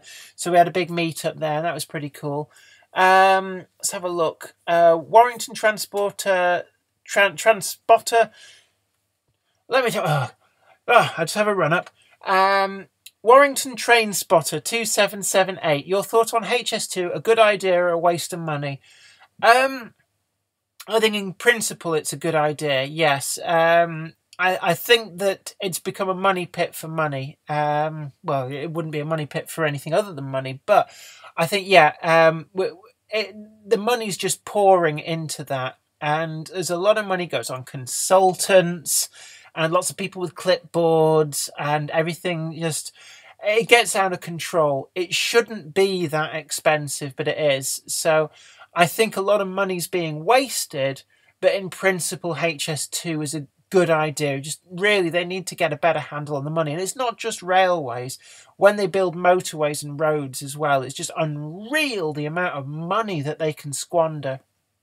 Angus's trains. I also want to visit your country. Well, ditto. I'd love to go to Australia. I got relatives over in. For some reason, they're all concentrated around a place called Warragul, which I believe is near Melbourne, which is in Victoria or New South Wales. And I'd love to go because the scenery is amazing. But with Australia, it's such a huge country. You have all of these different places. I'd love to go to Broken Hill, which is more towards the centre, and it's much more sort of like rugged and deserty. And it's where they filmed the Mad Max films. In fact, a little bit of pop information. I discovered actually after the filming, one of the sound guys on Biggest Little Railway had also worked on Mad Max Fury Road as one of the sound guys. And I've seen photos on his Facebook profile of him behind the scenes doing the sound on Mad Max Fury Road. And I thought, wow, that is just amazing that I got to work with this guy. Let's have a look. Hunts Heath Model Railway, that's Ride On.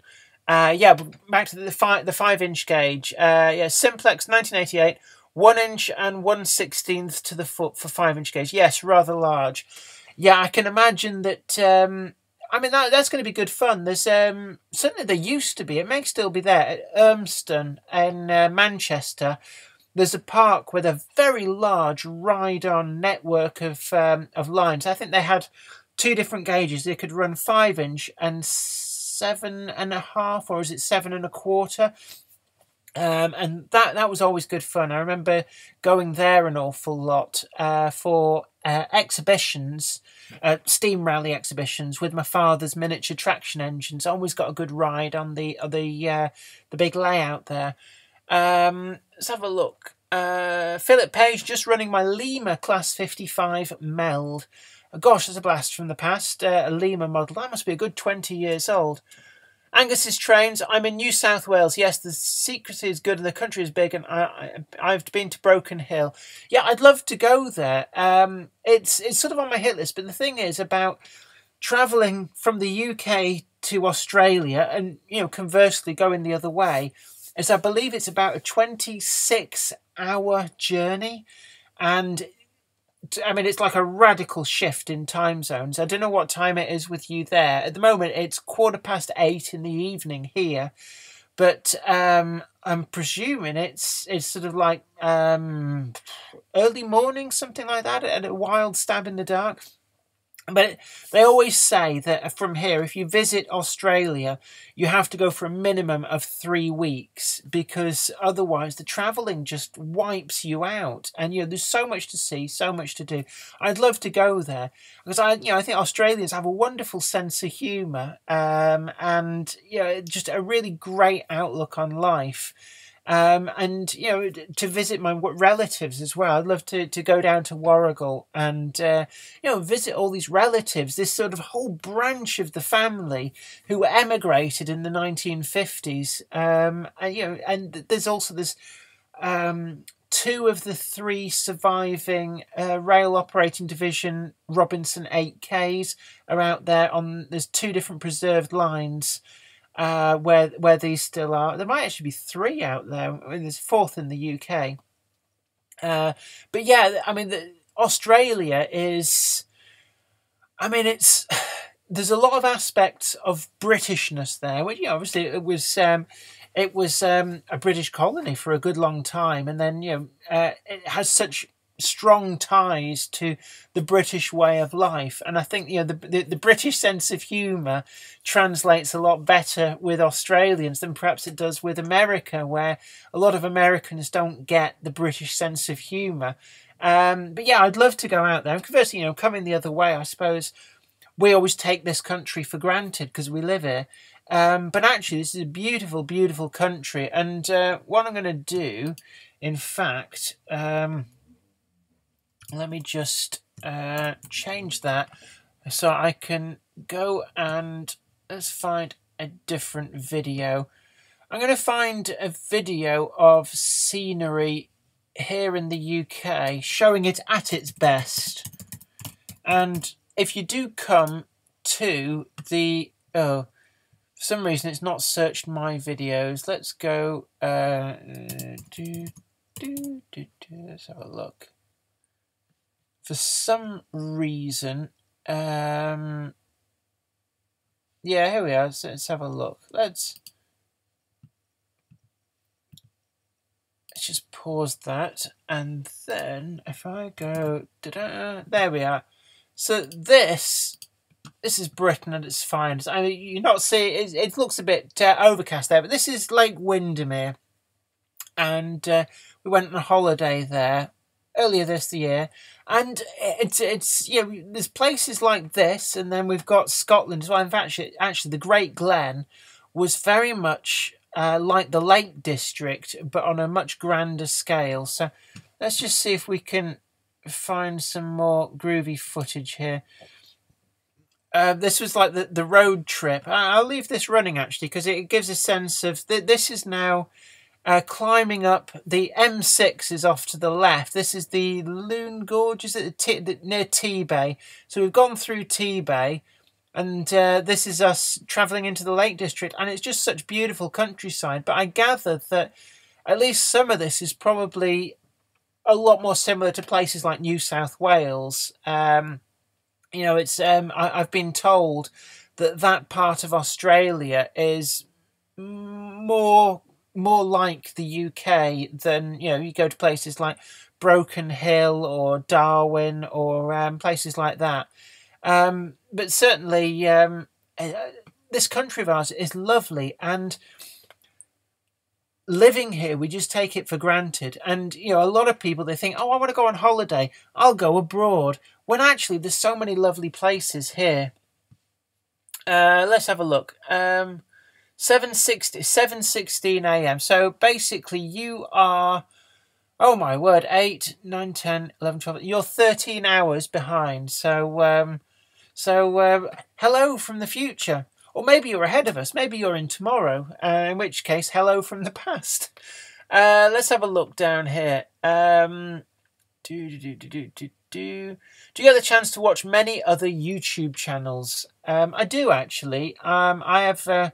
Whilst I always look the other way, and suddenly the video is of me looking at a problem under the bonnet of my car. Right, hold on. Let's. Oh yeah, TP. There we go. That's fun. Do you get a chance to watch many other YouTube channels? Yeah, I do actually. There's a few I follow. Mostly I've noticed car channels. I follow Scotty Kilmer. This is mostly because I think anybody who's got an old car that they're restoring or running sympathises that you know, you forever drive an old car with one ear to the funny noises and the funny little rattles and the little vibrations. So people like Scotty Kilmer are great because they tell you how to do DIY car repairs really, really easily. Let's have a look. Angus's Trains. It's Tuesday the 20th. Tuesday the 22nd, 2010. Gosh. Well, hello from the distant future then. Well, we're in Monday. I'm presuming you might have meant to type 2019, in which case, yeah, 2019, 2010. Yeah, so you're actually ahead of us. Gosh. So yeah, hello from the past. It's great, this time traveling thing. And actually, if you go to the international date line, it's possible to have 2 New Years by having your New Year's Eve on one side of the date line and then crossing over at the end of the day to the other one. You can have New Year legitimately all over again. It's great. I think apparently there's cruises that offer just that. You can have 2 genuine New Year's parties. Volvos are cool. Oh yes, Volvo for the win. Scotty Kilmer as well. Yeah, Scotty Kilmer. He's just this font of all knowledge, I have to say. I've got a lot of time for Scotty Kilmer. I also watch, who else do I Australian dashcam. There's an Australian dashcam channel. I'm struggling to remember what it's called, but it's really good, and it kind of the thing I love about it the most is the insults that people say. Aussies are really laid back. You know, they'll call somebody a dowpy, you know, I don't want to swear actually, but you know what I mean? They'll just like casually call somebody the rudest thing, but in a way that sounds almost slightly affectionate. It's like, hey, look at this guy, what a wally. And I just love that. I really do. It's just such a great outlook on life. VinWiki Caster, yeah, I do watch those as well, actually. They have some interesting stuff. They've been putting out quite a few about the Cannonball Run, which is another thing that I'd love to do.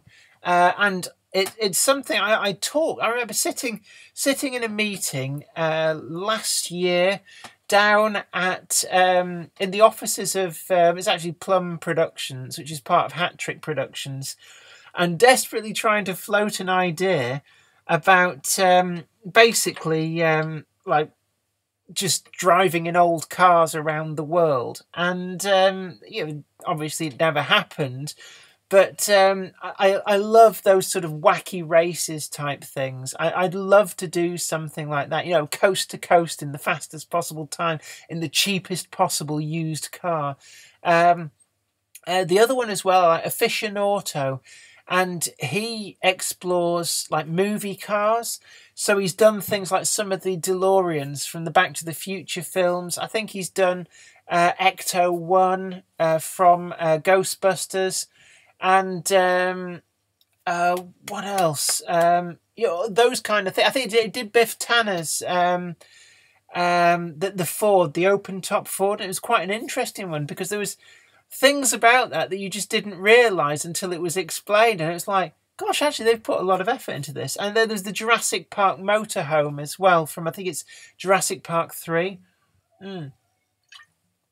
Right, let's find another video in a moment. Oh yeah, a little plug there for Patreon. Essentially, it's like a tips jar. If you want to support the channel on Patreon, don't forget to check out my Patreon. And also, actually, where's the button? Yeah, also supported by my books. Unfortunately, those 5 there, and there's three others. The only one's currently in print, so I need to talk about that. Actually, some of the Patreons. I think if you pledge, I think it's $25, you get we mail out a physical thing, and big thanks to the people who've been supporting that. But we're now at a point where we've run out of books that are still in print that we can get stocks of. I've had, I think it's about 13, 14 published, but they're not all in print. So it's almost impossible to get hold of copies of some of the earlier ones. So what I need to see is what sort of things people might be interested in. The big ticket Patreon people. We can do signed photographs. We can do things like that. We have a little think about it. But certainly through Patreon, if you're on Patreon, then certainly let me know the sort of things that you'd be happy to see. Obviously within reason, within the budget. But certainly it's something that going to have a good think about at the moment. There's a huge pile of track in the shed, actually, that came off the Garden Railway. So if you watched all the Trains Going By video, I can saw up lengths of that. And if that's something you really want, you can have a length of genuine Jenny Kirk Garden Railway track. Right. Anyway, what else have we got? I'm just having a quick look here now. You don't want to see all the behind the scenes. Nobody wants to see behind the scenes. It's just boring. It's lots of graphs and stuff. And it's awfully slow. What else we got? Oh, yeah. The other thing as well, actually, since we did the last live stream, we also did the George Dent Ultimate Class 37. So, actually, we'll go to that in a moment. Let's just have a look back through the comments. Manifold 3551. I have an S60 and a C30. Used to have an 850. Scotty Kilmer is awesome. Grand. Yeah. Why used to have an 850? I always wonder that. What made you get rid of it? Have you ever watched any of Everard Junction videos on model railways? He's just had to rip up his model railway because it's possible to have his MDF boards and he's starting again. I presume that the thing about MDF, I do follow Everard Junction at a distance. I sort of dip in and out. I haven't watched the more recent ones. I noticed Lakeside Model Railway is another one that I've dipped in and out of, and he's had to dismantle as well. And I keep meaning to actually watch the videos to figure out what it is that made him have to dismantle it. But MDF has a nasty, nasty habit of warping badly. It's very heavy, very dense, but unless it's properly supported, it goes wibbly wobbly really easy.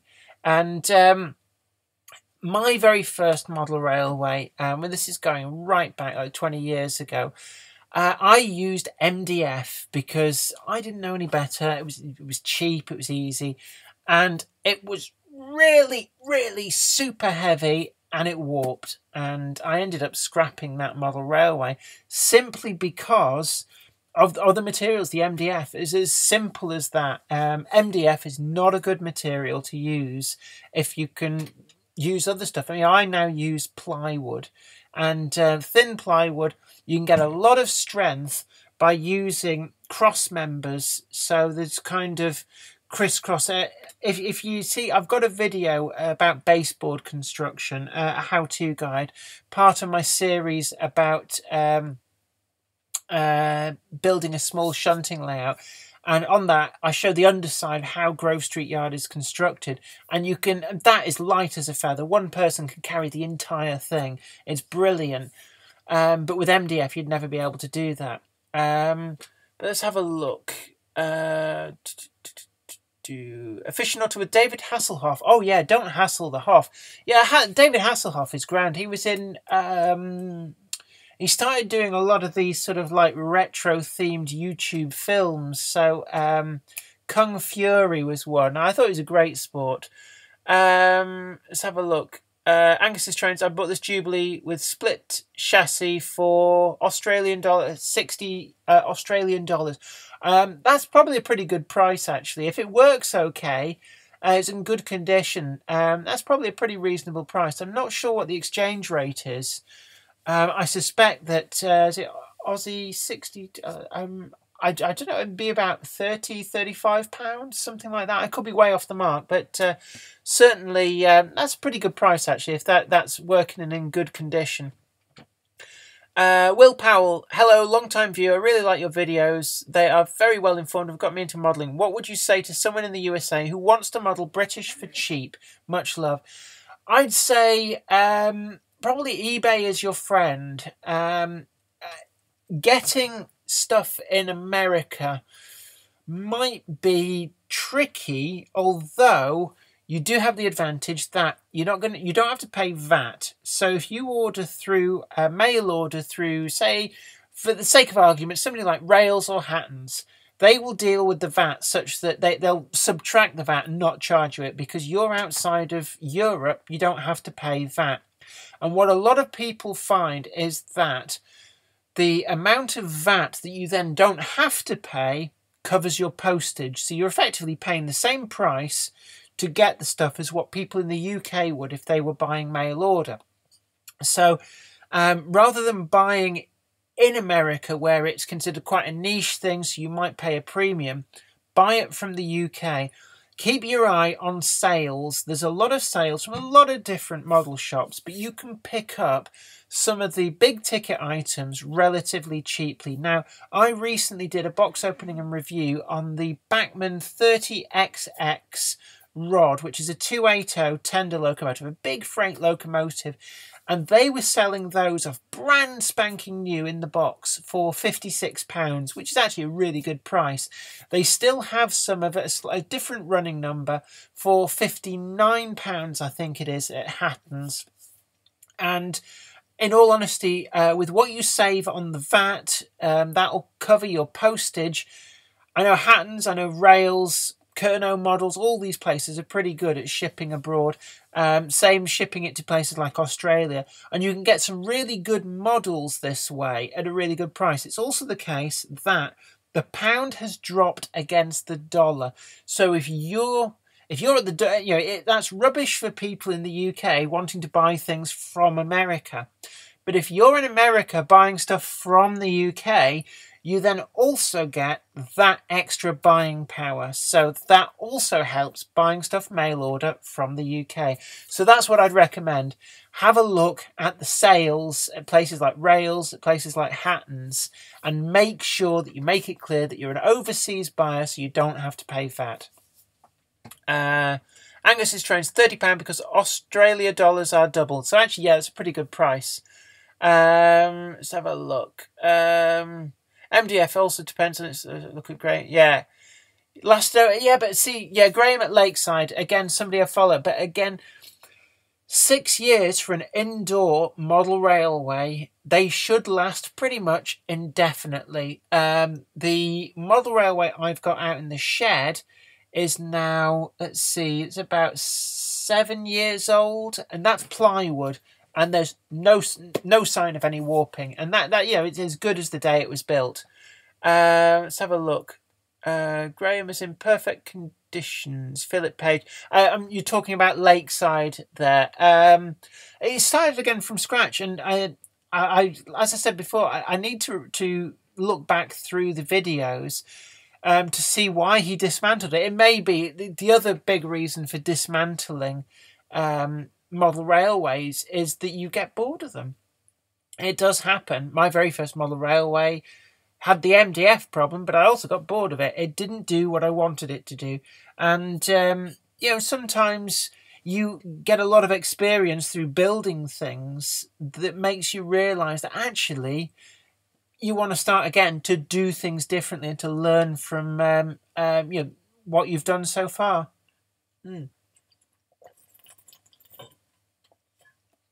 That's quite nice, that. I can well recommend the Copperberg. Right. Excuse me. Warrington train spotted 2778. Sorry if I'm sending you too many messages. I hope you don't mind. No, don't mind at all, actually. It's really good for the stats.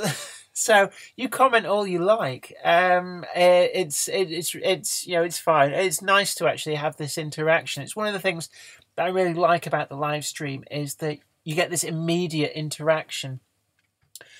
Charles Curtis, hello. I live in the States and buy regularly from Hatton's. Yeah, it's probably one of the best places. And again, I'm not commercially associated in any way with any manufacturer or any retailer. So I can speak freely about all of them, including Olivia's Trains. Yes, I have had dealings with them briefly. But no, Hatton's, actually, I've always had a good experience with Hatton's. And they do these big fire sales. And it's well worth keeping your eye on it and going through the second-hand stuff that they do. I wouldn't recommend. I feel that their second-hand items are overpriced for what they are. But if you go for the new stock, it's a good choice. And there's always something there where you think, oh, I'm having that. Let's have a look. Hi Jenny, fellow trucker and railway modeller using the open frame construction, Alan Reynolds. Yeah, it's amazing how much strength you can get with actually really thin plywood. I think I used something daft like 4mm ply to keep the weight down on Grove Street Yard. But when you've got it in that kind of box construction with cross members going in at 90 degrees, so everything's internally braced, you can save so much weight, especially important if you're either doing something like building up in a loft space where you're not sure that you can add a huge amount of weight without compromising structural integrity of the building.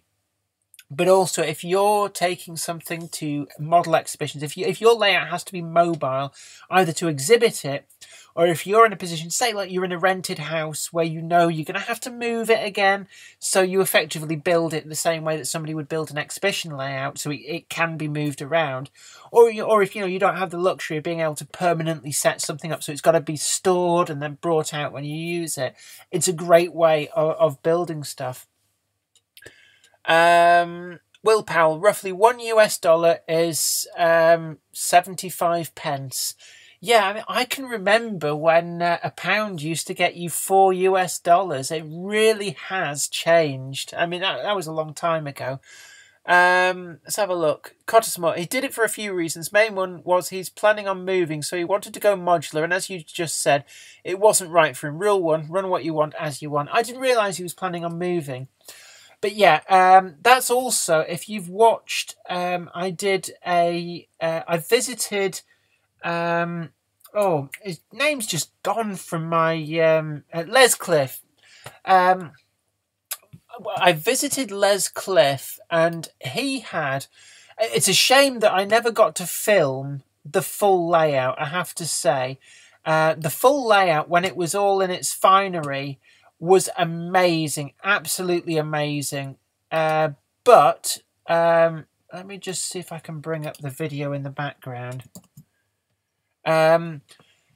because he's planning on moving from the premises that he's in at the moment, he's had to go modular as well. So what you'll see in this video is the new build, which is modular, being built in the remains of the huge layout that used to fill this room. And I know he's posted some photographs online. If you hunt around, there's some magazine articles as well.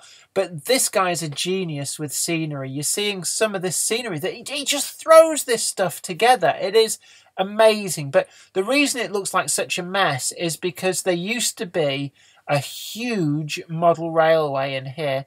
So you're seeing some elements of it around the side and some of the items recycled. So that's why there's just like piles of buildings and stuff.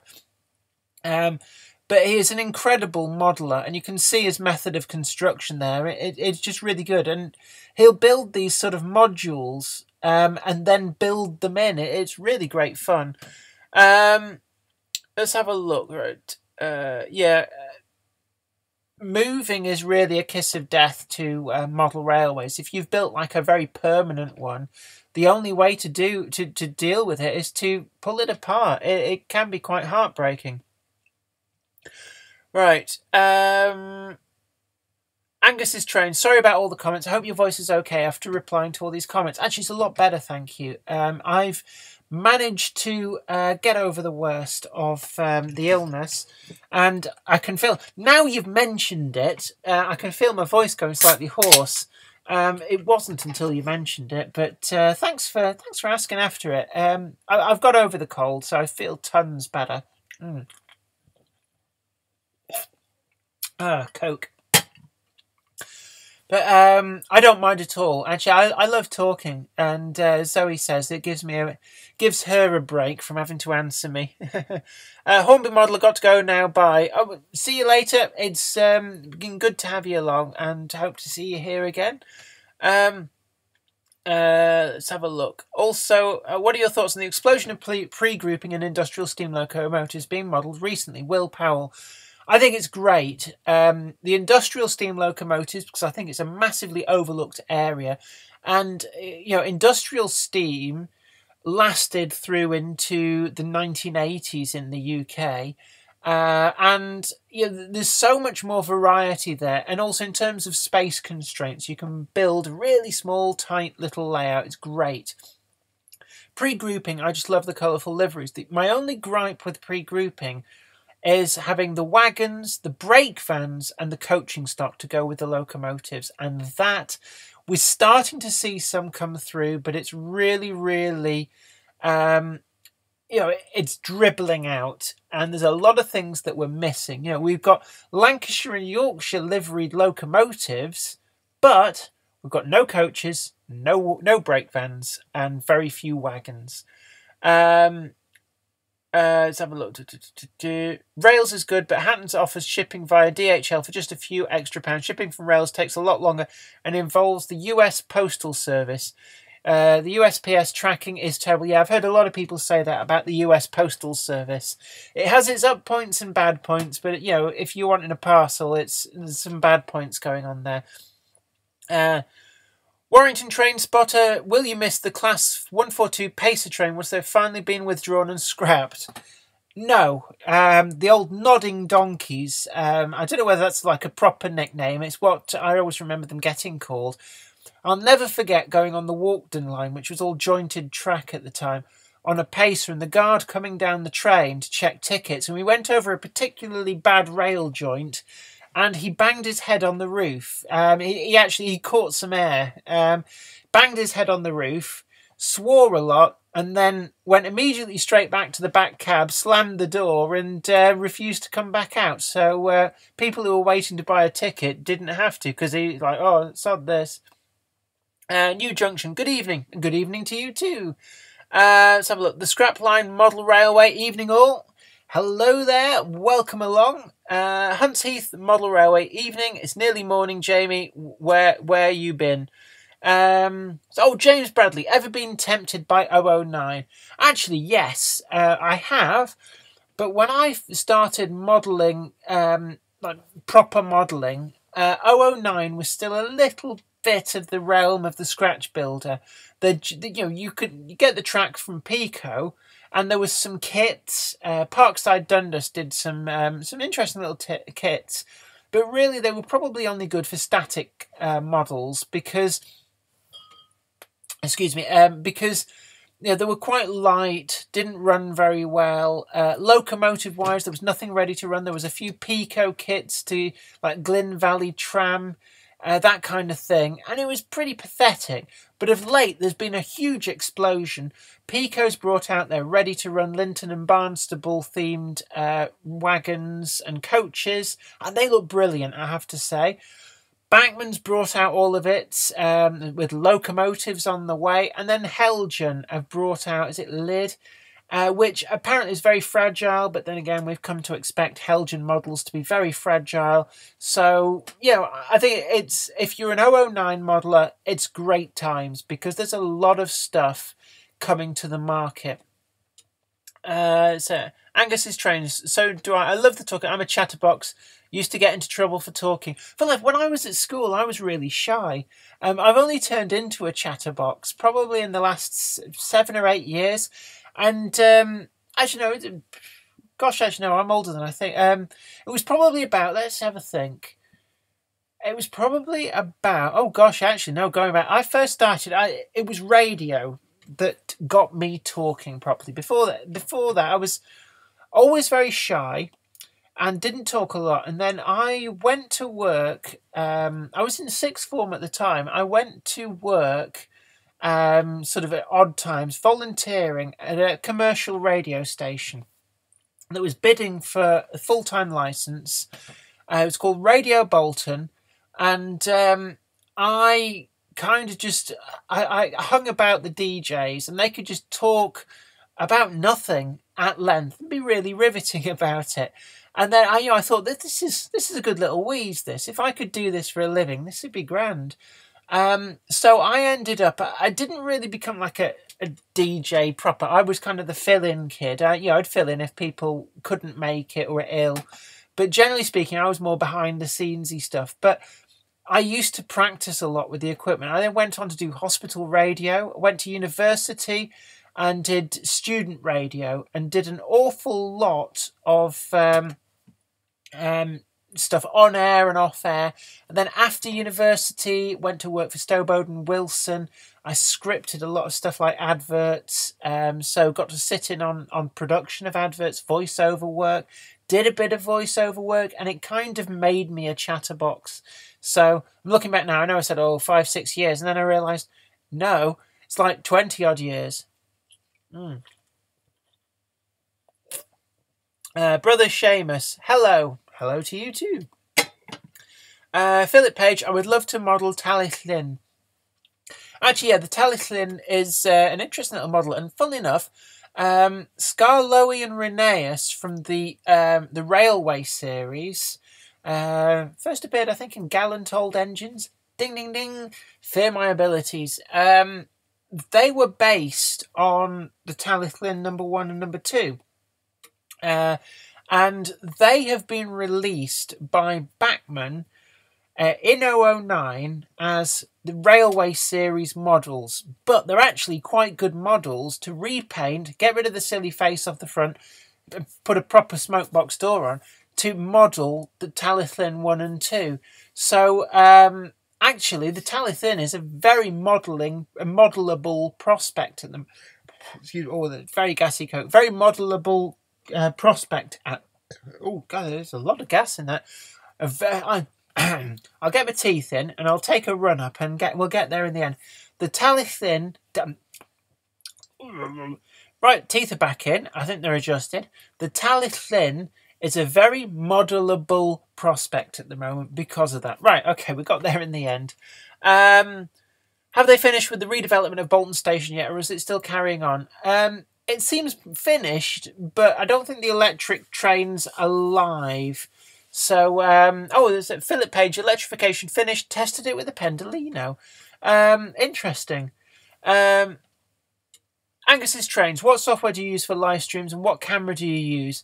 I'll be honest, actually, I'm using a Mac. This is the same Mac that's normally used to do all the editing work, but it has a built-in microphone and webcam. Oh, so talk of technology, and it's like behold, the Zoe will appear. Is there an issue? No. Somebody was asking what software we're using to stream. It's called OBS. OBS. OBS. The software's called OBS. OBS. Open Broadcasting Software. Open Broadcasting Software. If you didn't hear that from Zoe. And it's running on a Mac, and it's quite a high-end Mac. Well, it was when it was new. It probably isn't anymore. I need another Coke. No. I've still got another one here. You don't have to whisper, otherwise it makes me look weird because people think I'm just talking to myself. Well, you might be. Just be gone. No one can see me. Ooh. Yeah. Are you feeling peckish? Ooh. Yeah. Are you feeling peckish? Want me to bring you a bar? Yeah, go on. I'll have a power bar. Where were we? Ah, yes, the prologue. Yeah, OBS, Open Broadcasting Software on a Mac using the inbuilt webcam and camera on it, and that's it. So when I reach forward and angle things, I'm literally moving the entire screen of the computer that has the thing built in. But and then it's all sort of like plumbed into YouTube somehow. I'm not very technically minded with these things. Zoe sorted it all out. Warrington Train Spotter. It's okay talking to yourself sometimes, Jenny. Yeah, actually, sometimes you have to talk to yourself. It's the only way you can get a good conversation these days. But anyway, where were we? Ah, yes, the prologue. I'm running out of things really to go over. We've done our box opening and review. Really good model. But oh yes, the George Dent 37. Ah yes, it came to pass. So let's have a look. So let's see if I can find the George Dent Class 37, the ultimate Class 37, and this will mean pretty much nothing to anybody who doesn't read Model Rail. Now, Model Rail magazine, if I go back to, let's see, show his smiling face, you can see there the mouse pointer. That's Model Rail magazine in the background. But Brian, he'd basically fit sound chips to a toaster if he could get away with it. But this is the George Dent Class 37, and it is the actual 37 that was done as part of a feature in Model Rail magazine, and I can't believe he's got this. I mean, it's one of those weird things. You never wonder what happened to these locomotives that are featured in the magazines, and it's got all like flush glazing, super flush etches, reprofiled cabs, the works. And here it is. This is the actual one from the magazine. And the reason, I think, on the video, in the comments, some people asked, why aren't you getting it out of the box? Now, the reason was that it is so fragile and delicate. I mean, this is the trade-off. When everything is like super duper duper detailed and scale thickness, it becomes very fragile. And if you looked on the other side, one of the body grills has gone through into the inside and needs repairing. And it is just like super fragile. You can actually see on this sort of with the compliment slip here, it actually says on it, fragile grills, exclamation mark. But it was just intriguing to see this because I remember reading the articles. But right, so Angus's trains, I use a Mac as well as an iPad. Yeah, I'll be honest, Macs have really come on leaps and bounds. When I was working at Stowe Bowden Wilson, which would have been probably about 2000, 2001, Macs were still considered these sort of weird things that only strange professional people used. And I can remember using Macs and finding them very intimidating. But now a lot of people have Macs. They've become a lot more accessible. And, you know, I'm at a point where I suspect my next actual computer, because I've got an old PC downstairs. It used to be a server.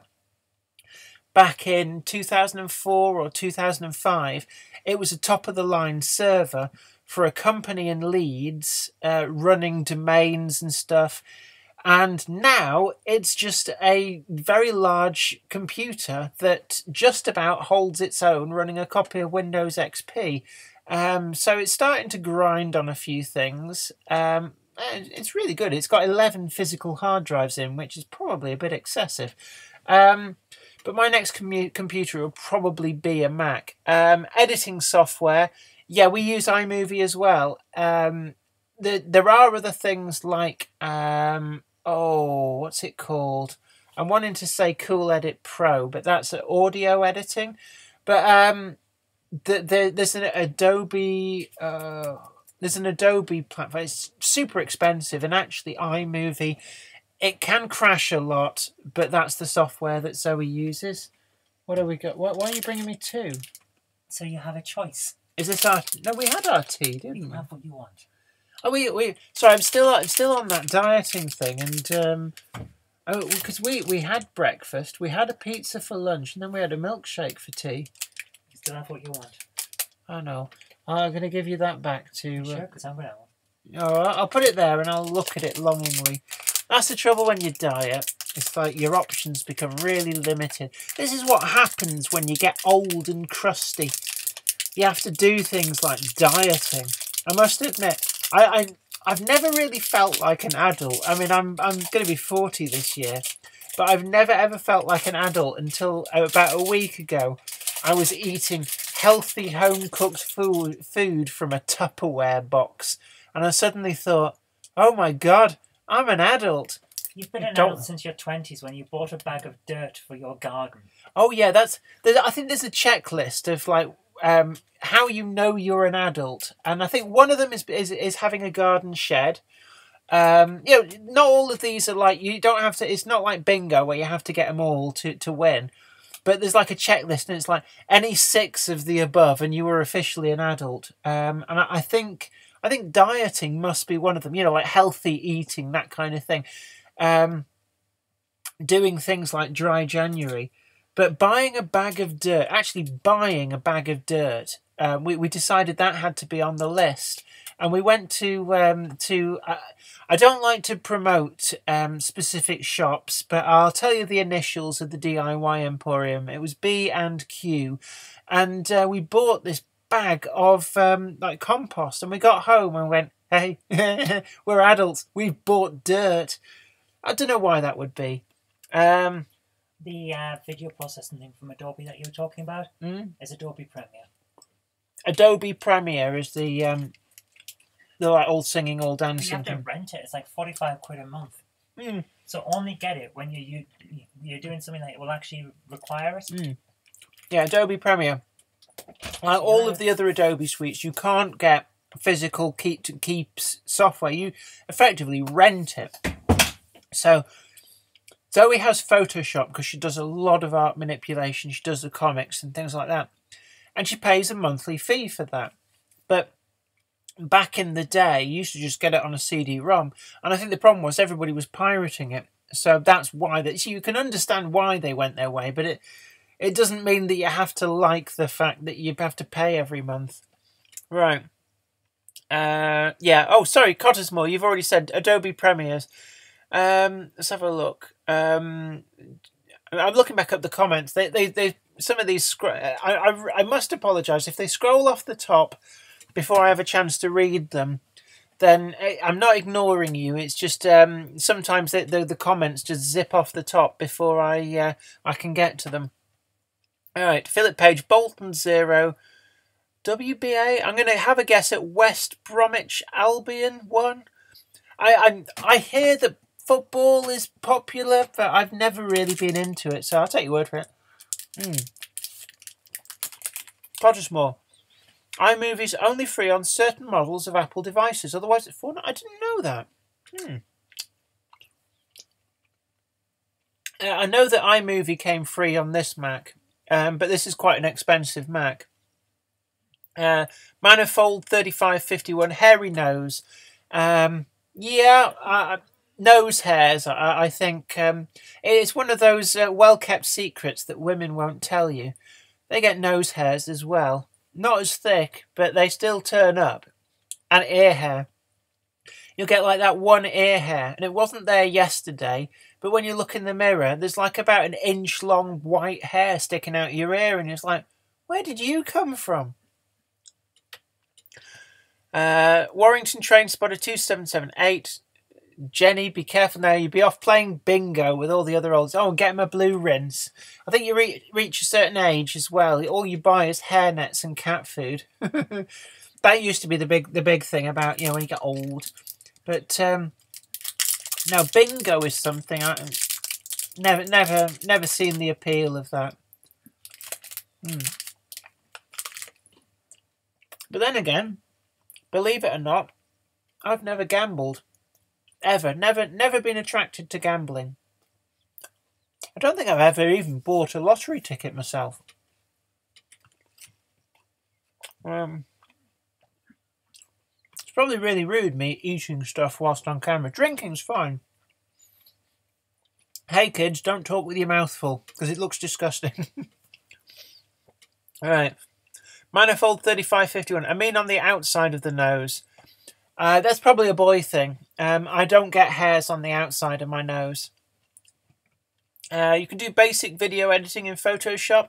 I didn't know that, actually. I'll be honest, audio's my thing. Did somebody ask a question about the 1,000 greatest vinyl records? It's gone well off the top of the screen now. But if there's somebody who asked a question, could you ask it again? Because I remember seeing it and remember thinking I need to answer that whilst I was talking about something else. But then it scrolled off the top and I've not gone back to it. Philip Page, how can I transfer video from iPad to Windows laptop? I can't help you there. I'm sorry. I press a button and it turns on, and if it doesn't turn on, I'm lost. Warrington Train Spotter, gambling is a big waste of money. Nobody wins it apart from the bookies. Too right, yeah. At the end of the day, the bookies are not a charity. They're there to make money for themselves, and there just isn't a way you can beat the bookies. It's just that's how it works. It's like they say about Vegas. The only winners in Vegas casinos is the house. Philip Page, I use Movie Maker in Windows. I've never really played around with movie making. I've done audio editing a lot, and I used to use Claudia Soft Wave Splitter. Was a lovely piece of really slick, and it was only you could fit it on a floppy disk. The software was that small. I used to use that, and what was the other one I used to use? So it's that long since I've actually had to edit up albums. I can't actually remember. There was another piece of software that I used to use, and I can't remember what it's called now. Where were yes, the prologue. What were we talking about? Oh yeah, was it anybody did last call for any questions on the 1,000 greatest vinyl LPs?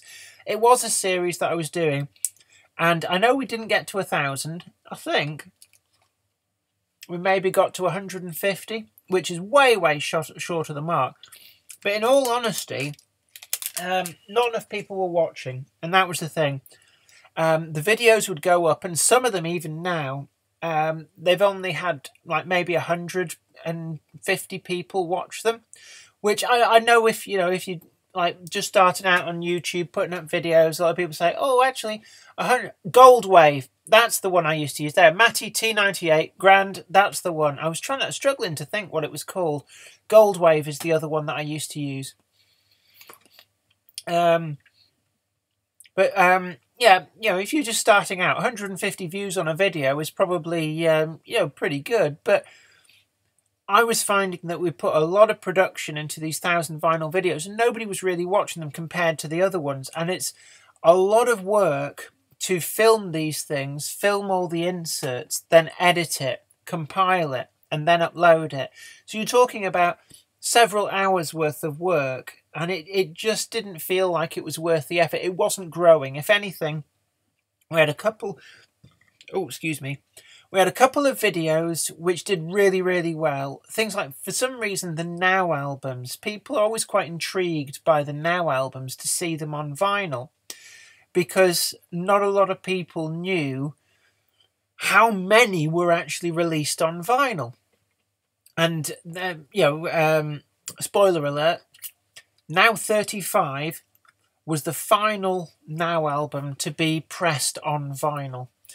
It was thought by the people who wrote the Wikipedia page it was Now 34, and I got in a big argument with somebody about that and had to actually post a photograph of my copy of Now 35 to prove that actually no, Now 35 does exist, and here it is. But one of my things, my vinyl record collecting, I'm trying to put together a complete set of the vinyl Now albums. I've got Now 1 all the way to Now 20 uninterrupted, but then above Now 20 it goes a bit sketchy because they're just so hard to find. So nobody's come back with a question on that. I did see it earlier on. Maybe it was asked by somebody who's had to go. But never mind. Let's find something else. Actually, we're talking about the railway series, and I need to correct something that. Let's have a look. For some reason that's not worked. There we go. It helps if I press the right buttons. No, it's not working. Oh, there we go. Yeah, the Thomas the Tank Engine Railway series, we talked about this right back at the beginning. And I've mentioned a long, long time ago in one of the shed chats about me remembering when tramway engines came out and getting it. And it's a false memory. Quite clearly, I didn't remember that correctly because... where's the list? Here we are. If we look down the list, Tramway Engines was released in October 1972, which means that I wasn't alive when it came out. And the next one after it, number 27, is Really Useful Engines, September 1983. And I can only assume that that is the book which I bought when it came out. Well, I say I bought, my parents bought, I just merely went, want that one. So, just a little correction on that. Right. Sorry, stuff in my face. I really shouldn't do this when I'm talking live streaming.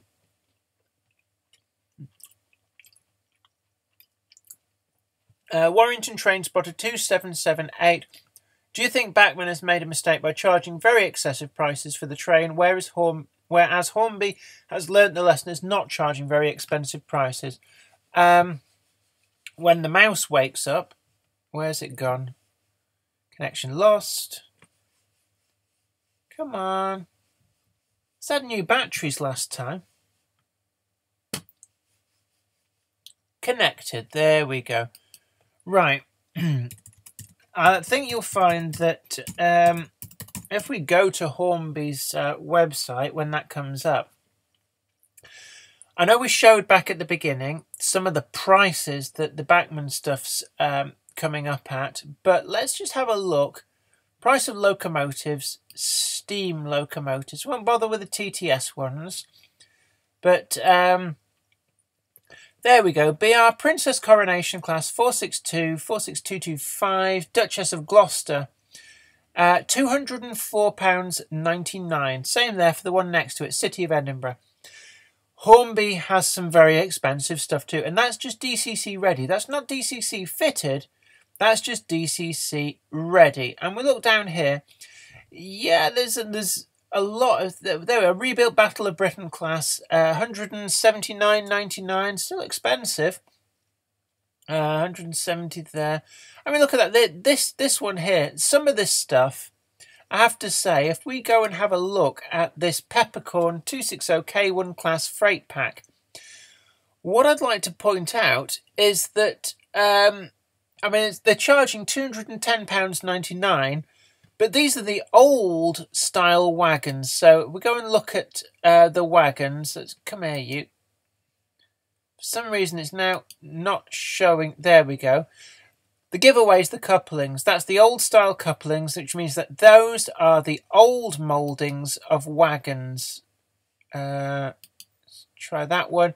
Yeah, that's the old moulding of the wagon. I'm trying to find the other one. That's the older moulding, see, with the big, thick goalpost couplings of the 3-plank wagons. So the only high quality model, you can see the difference there between the couplings. The only high quality model in this set is actually the K1. Everything else, yeah. And for that, £210.99. So I think it would be wrong to say that Bachmann are the only ones putting the prices up. And if anything, it has to be said that Oxford Rail has shown that actually these companies can make money with a lot lower prices. Now, there will be an element that Oxford Rail is making a name for themselves, and they're trying to get a slice of the market. And the best way to do that is to come in with a keen price and to get yourself known. And they are managing that. But in all honesty, quite simply, a lot of the other manufacturers are expensive. It's not just Bachmann. Let's have a look. Leslie Dickinson, now £135 on eBay, £750, gobsmacked. 1-30. What's the? I'm not following you on there with what's. Now £135 on eBay. I know that some second-hand, some models do go for silly money. And one of the ones that the Huntley and Palmer Blue W4 Peckett, I've seen those go for anywhere up to £250, £300, which is a lot of money for something that was about 80 when it came out. The Bachmann C-Class, the fully lined out livery, I've seen that go for up to £550. Oh, excuse me. But it's interesting actually that the Huntley and Palmer livery, is that loading? Yeah, that is loading. If we go and try and find it here we are. This set here, out of stock. That means that effectively this is sold out to pre-orders. And again, this is the other livery of the Huntley and Palmer's W4. They released Locomotive D because Huntley and Palmer's had to be different, and their locomotives got letters rather than numbers. So A and B were they Andrew Barclay, or they were much earlier 040 shunters, and then they bought the pair at the same time, and then they subsequently got at least one fireless loco as well. And I'm not quite sure. I think the fireless loco presumably would have been lettered E. Oh, we've got a cat here. Let's see if Fred can put in her cameo. So I'm gonna try and. Is that you there, Fred? Yeah, that is Fred. I only see this as a very small thing in the corner, so it's actually difficult for me to tell the shadows in the background from actually Fred, because she's quite dark coloured. You take your life in your hands if you actually pet Fred. She's not the most friendly. Any minute now, I'm expecting her to go for me, so I'm going to leave you be. So you've had your cameo. Wave goodbye. Wave goodbye to the people. No? Cats never do what you tell them to, do they? Never ever do. Right, let's try and get that right. Yeah, lovely cat. Yeah, psycho cat. Scratches everything, hates people and cats and outdoors and anything other than her favourite food. So you're very, very contrary, aren't you? Yes, you are. Right. Philip Page, I'm hunting around for Southern Railway wagons. Hard to find. Got a nice cattle wagon at Haydock yesterday. Now, interestingly enough, have you got the Bachmann wagons? Let's just... this is actually... I'll be honest with you. I'm not endorsing Hattons over any other retailer, but they have a much easier to navigate website than Bachman. Bachman's new website, I really don't care for it. They new and improved, and actually no, it's a downgrade.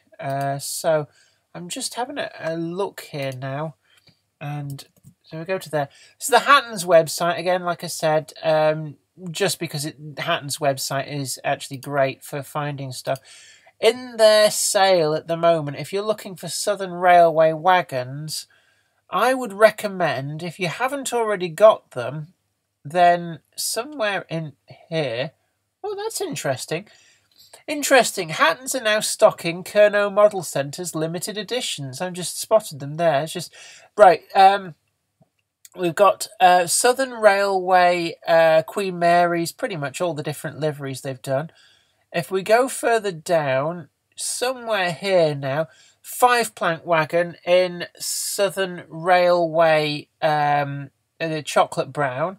They're £11 at the moment, which is not too bad. If we keep looking through, we should get to... Come here, you. Oh, it's chugging a bit at the moment. I don't know why. I'm actually... Ooh. Sorry, I keep seeing things and thinking, ooh, I fancy that. Going on a shopping spree. But here we have the 7-plank wagon in Southern Railway Brown. Again, only £11.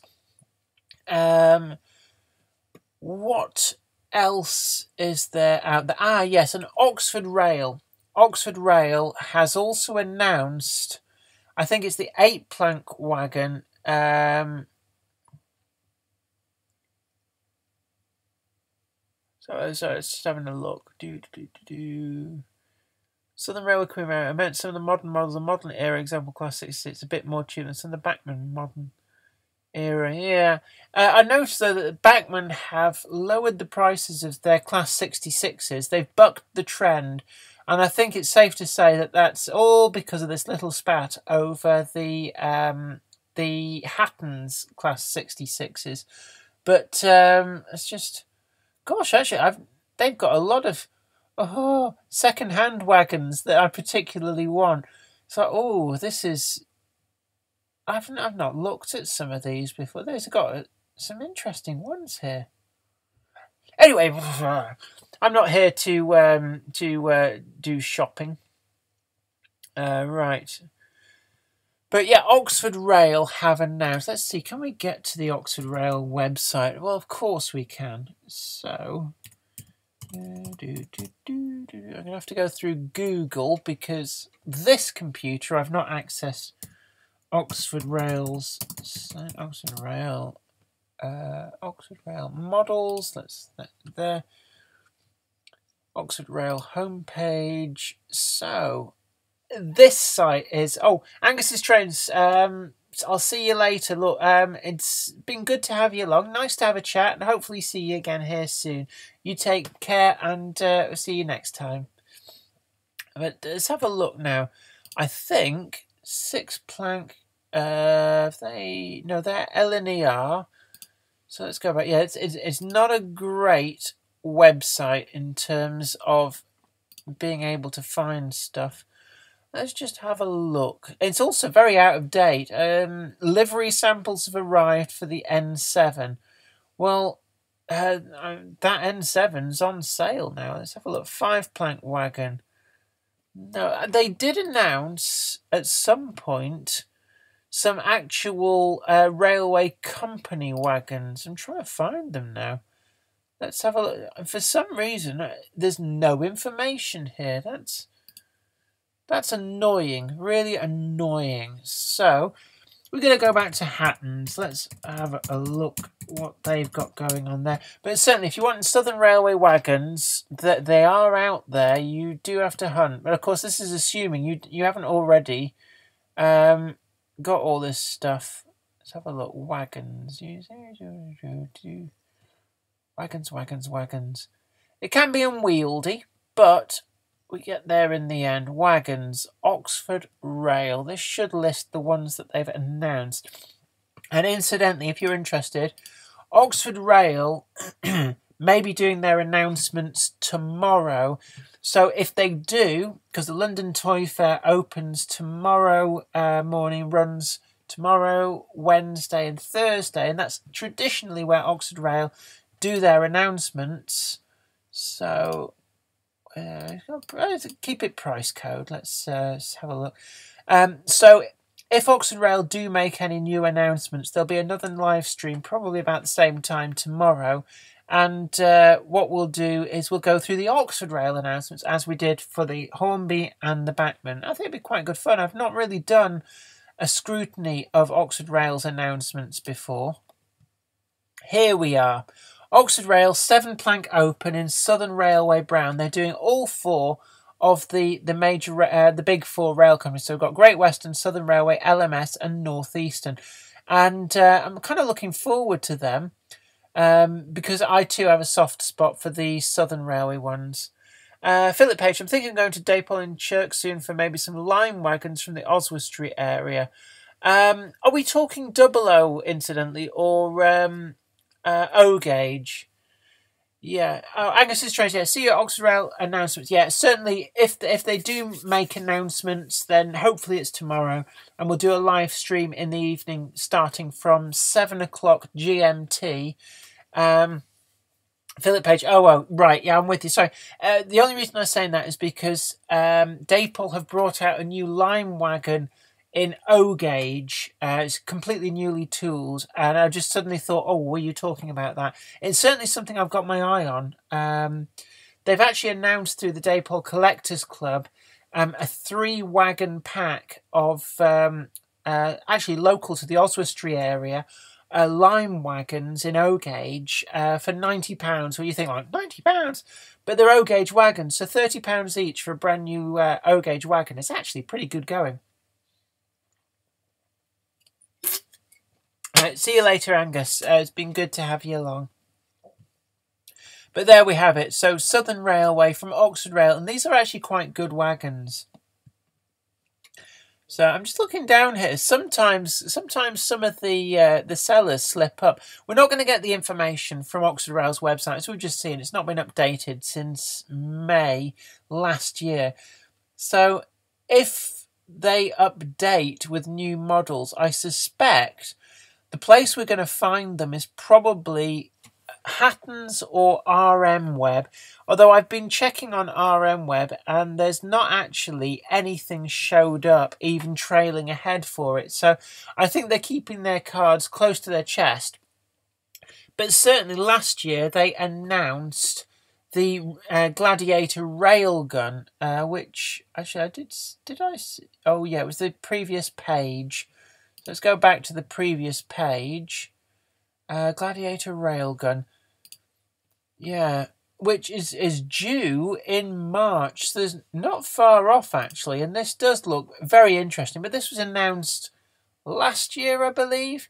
And when this goes back to the price thing. We've talked about the price, how expensive the prices are getting. Meanwhile, back at the Oxford Rail HQ, they're able to knock this out for £42.50 is the price that Hatton's are planning on selling it for. And that's unreal. When you look at that, if Bachmann had done that, I would have said over £200. Certainly their breakdown crane is looking at that kind of figure.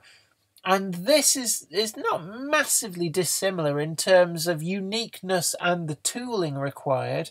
And yet they're going to be selling this £42.50. Excuse me. Now, it remains to be seen, will the retailers at Oxford Rail put the price up just before release? Because I honestly can't see how Oxford Rail would make any money out of that. I've seen the model in the cabinet at Worley, and it did look nice.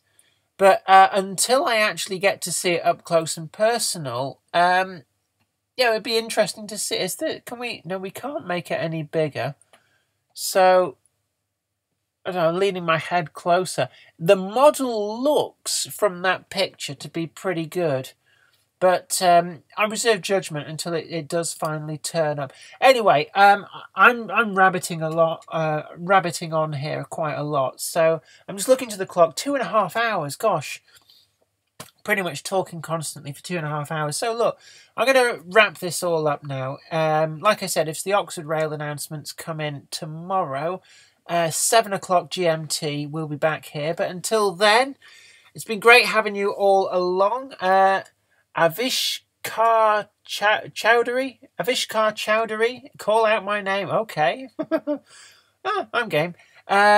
So 7 o'clock tomorrow GMT. We'll probably start just a little bit before, give people a chance to pile in, and we'll see if Oxford Rail have come up with any astounding announcements. We were let down a little bit by a year of consolidation by Bachmann. The Hornby announcements, really, actually, that was probably the best that we've expected. But thanks very much for all of you joining in. It's been great to have you all along, and hopefully see you tomorrow, and we'll go through the Oxford Rail announcements. Don't forget, you can support the channel through Patreon if you wish. You can also look back through all of our previous videos. We've got loads on there now, and don't forget to like this video. Liking this helps, because it helps keep the momentum. Big boobs? What? Oh, behave yourself. It keeps the momentum up of the channel, and also, if you've not already done so, don't forget to subscribe. But until next time, you take really good care of yourself. And this is me, Jenny Kirk, saying take care and bye for now.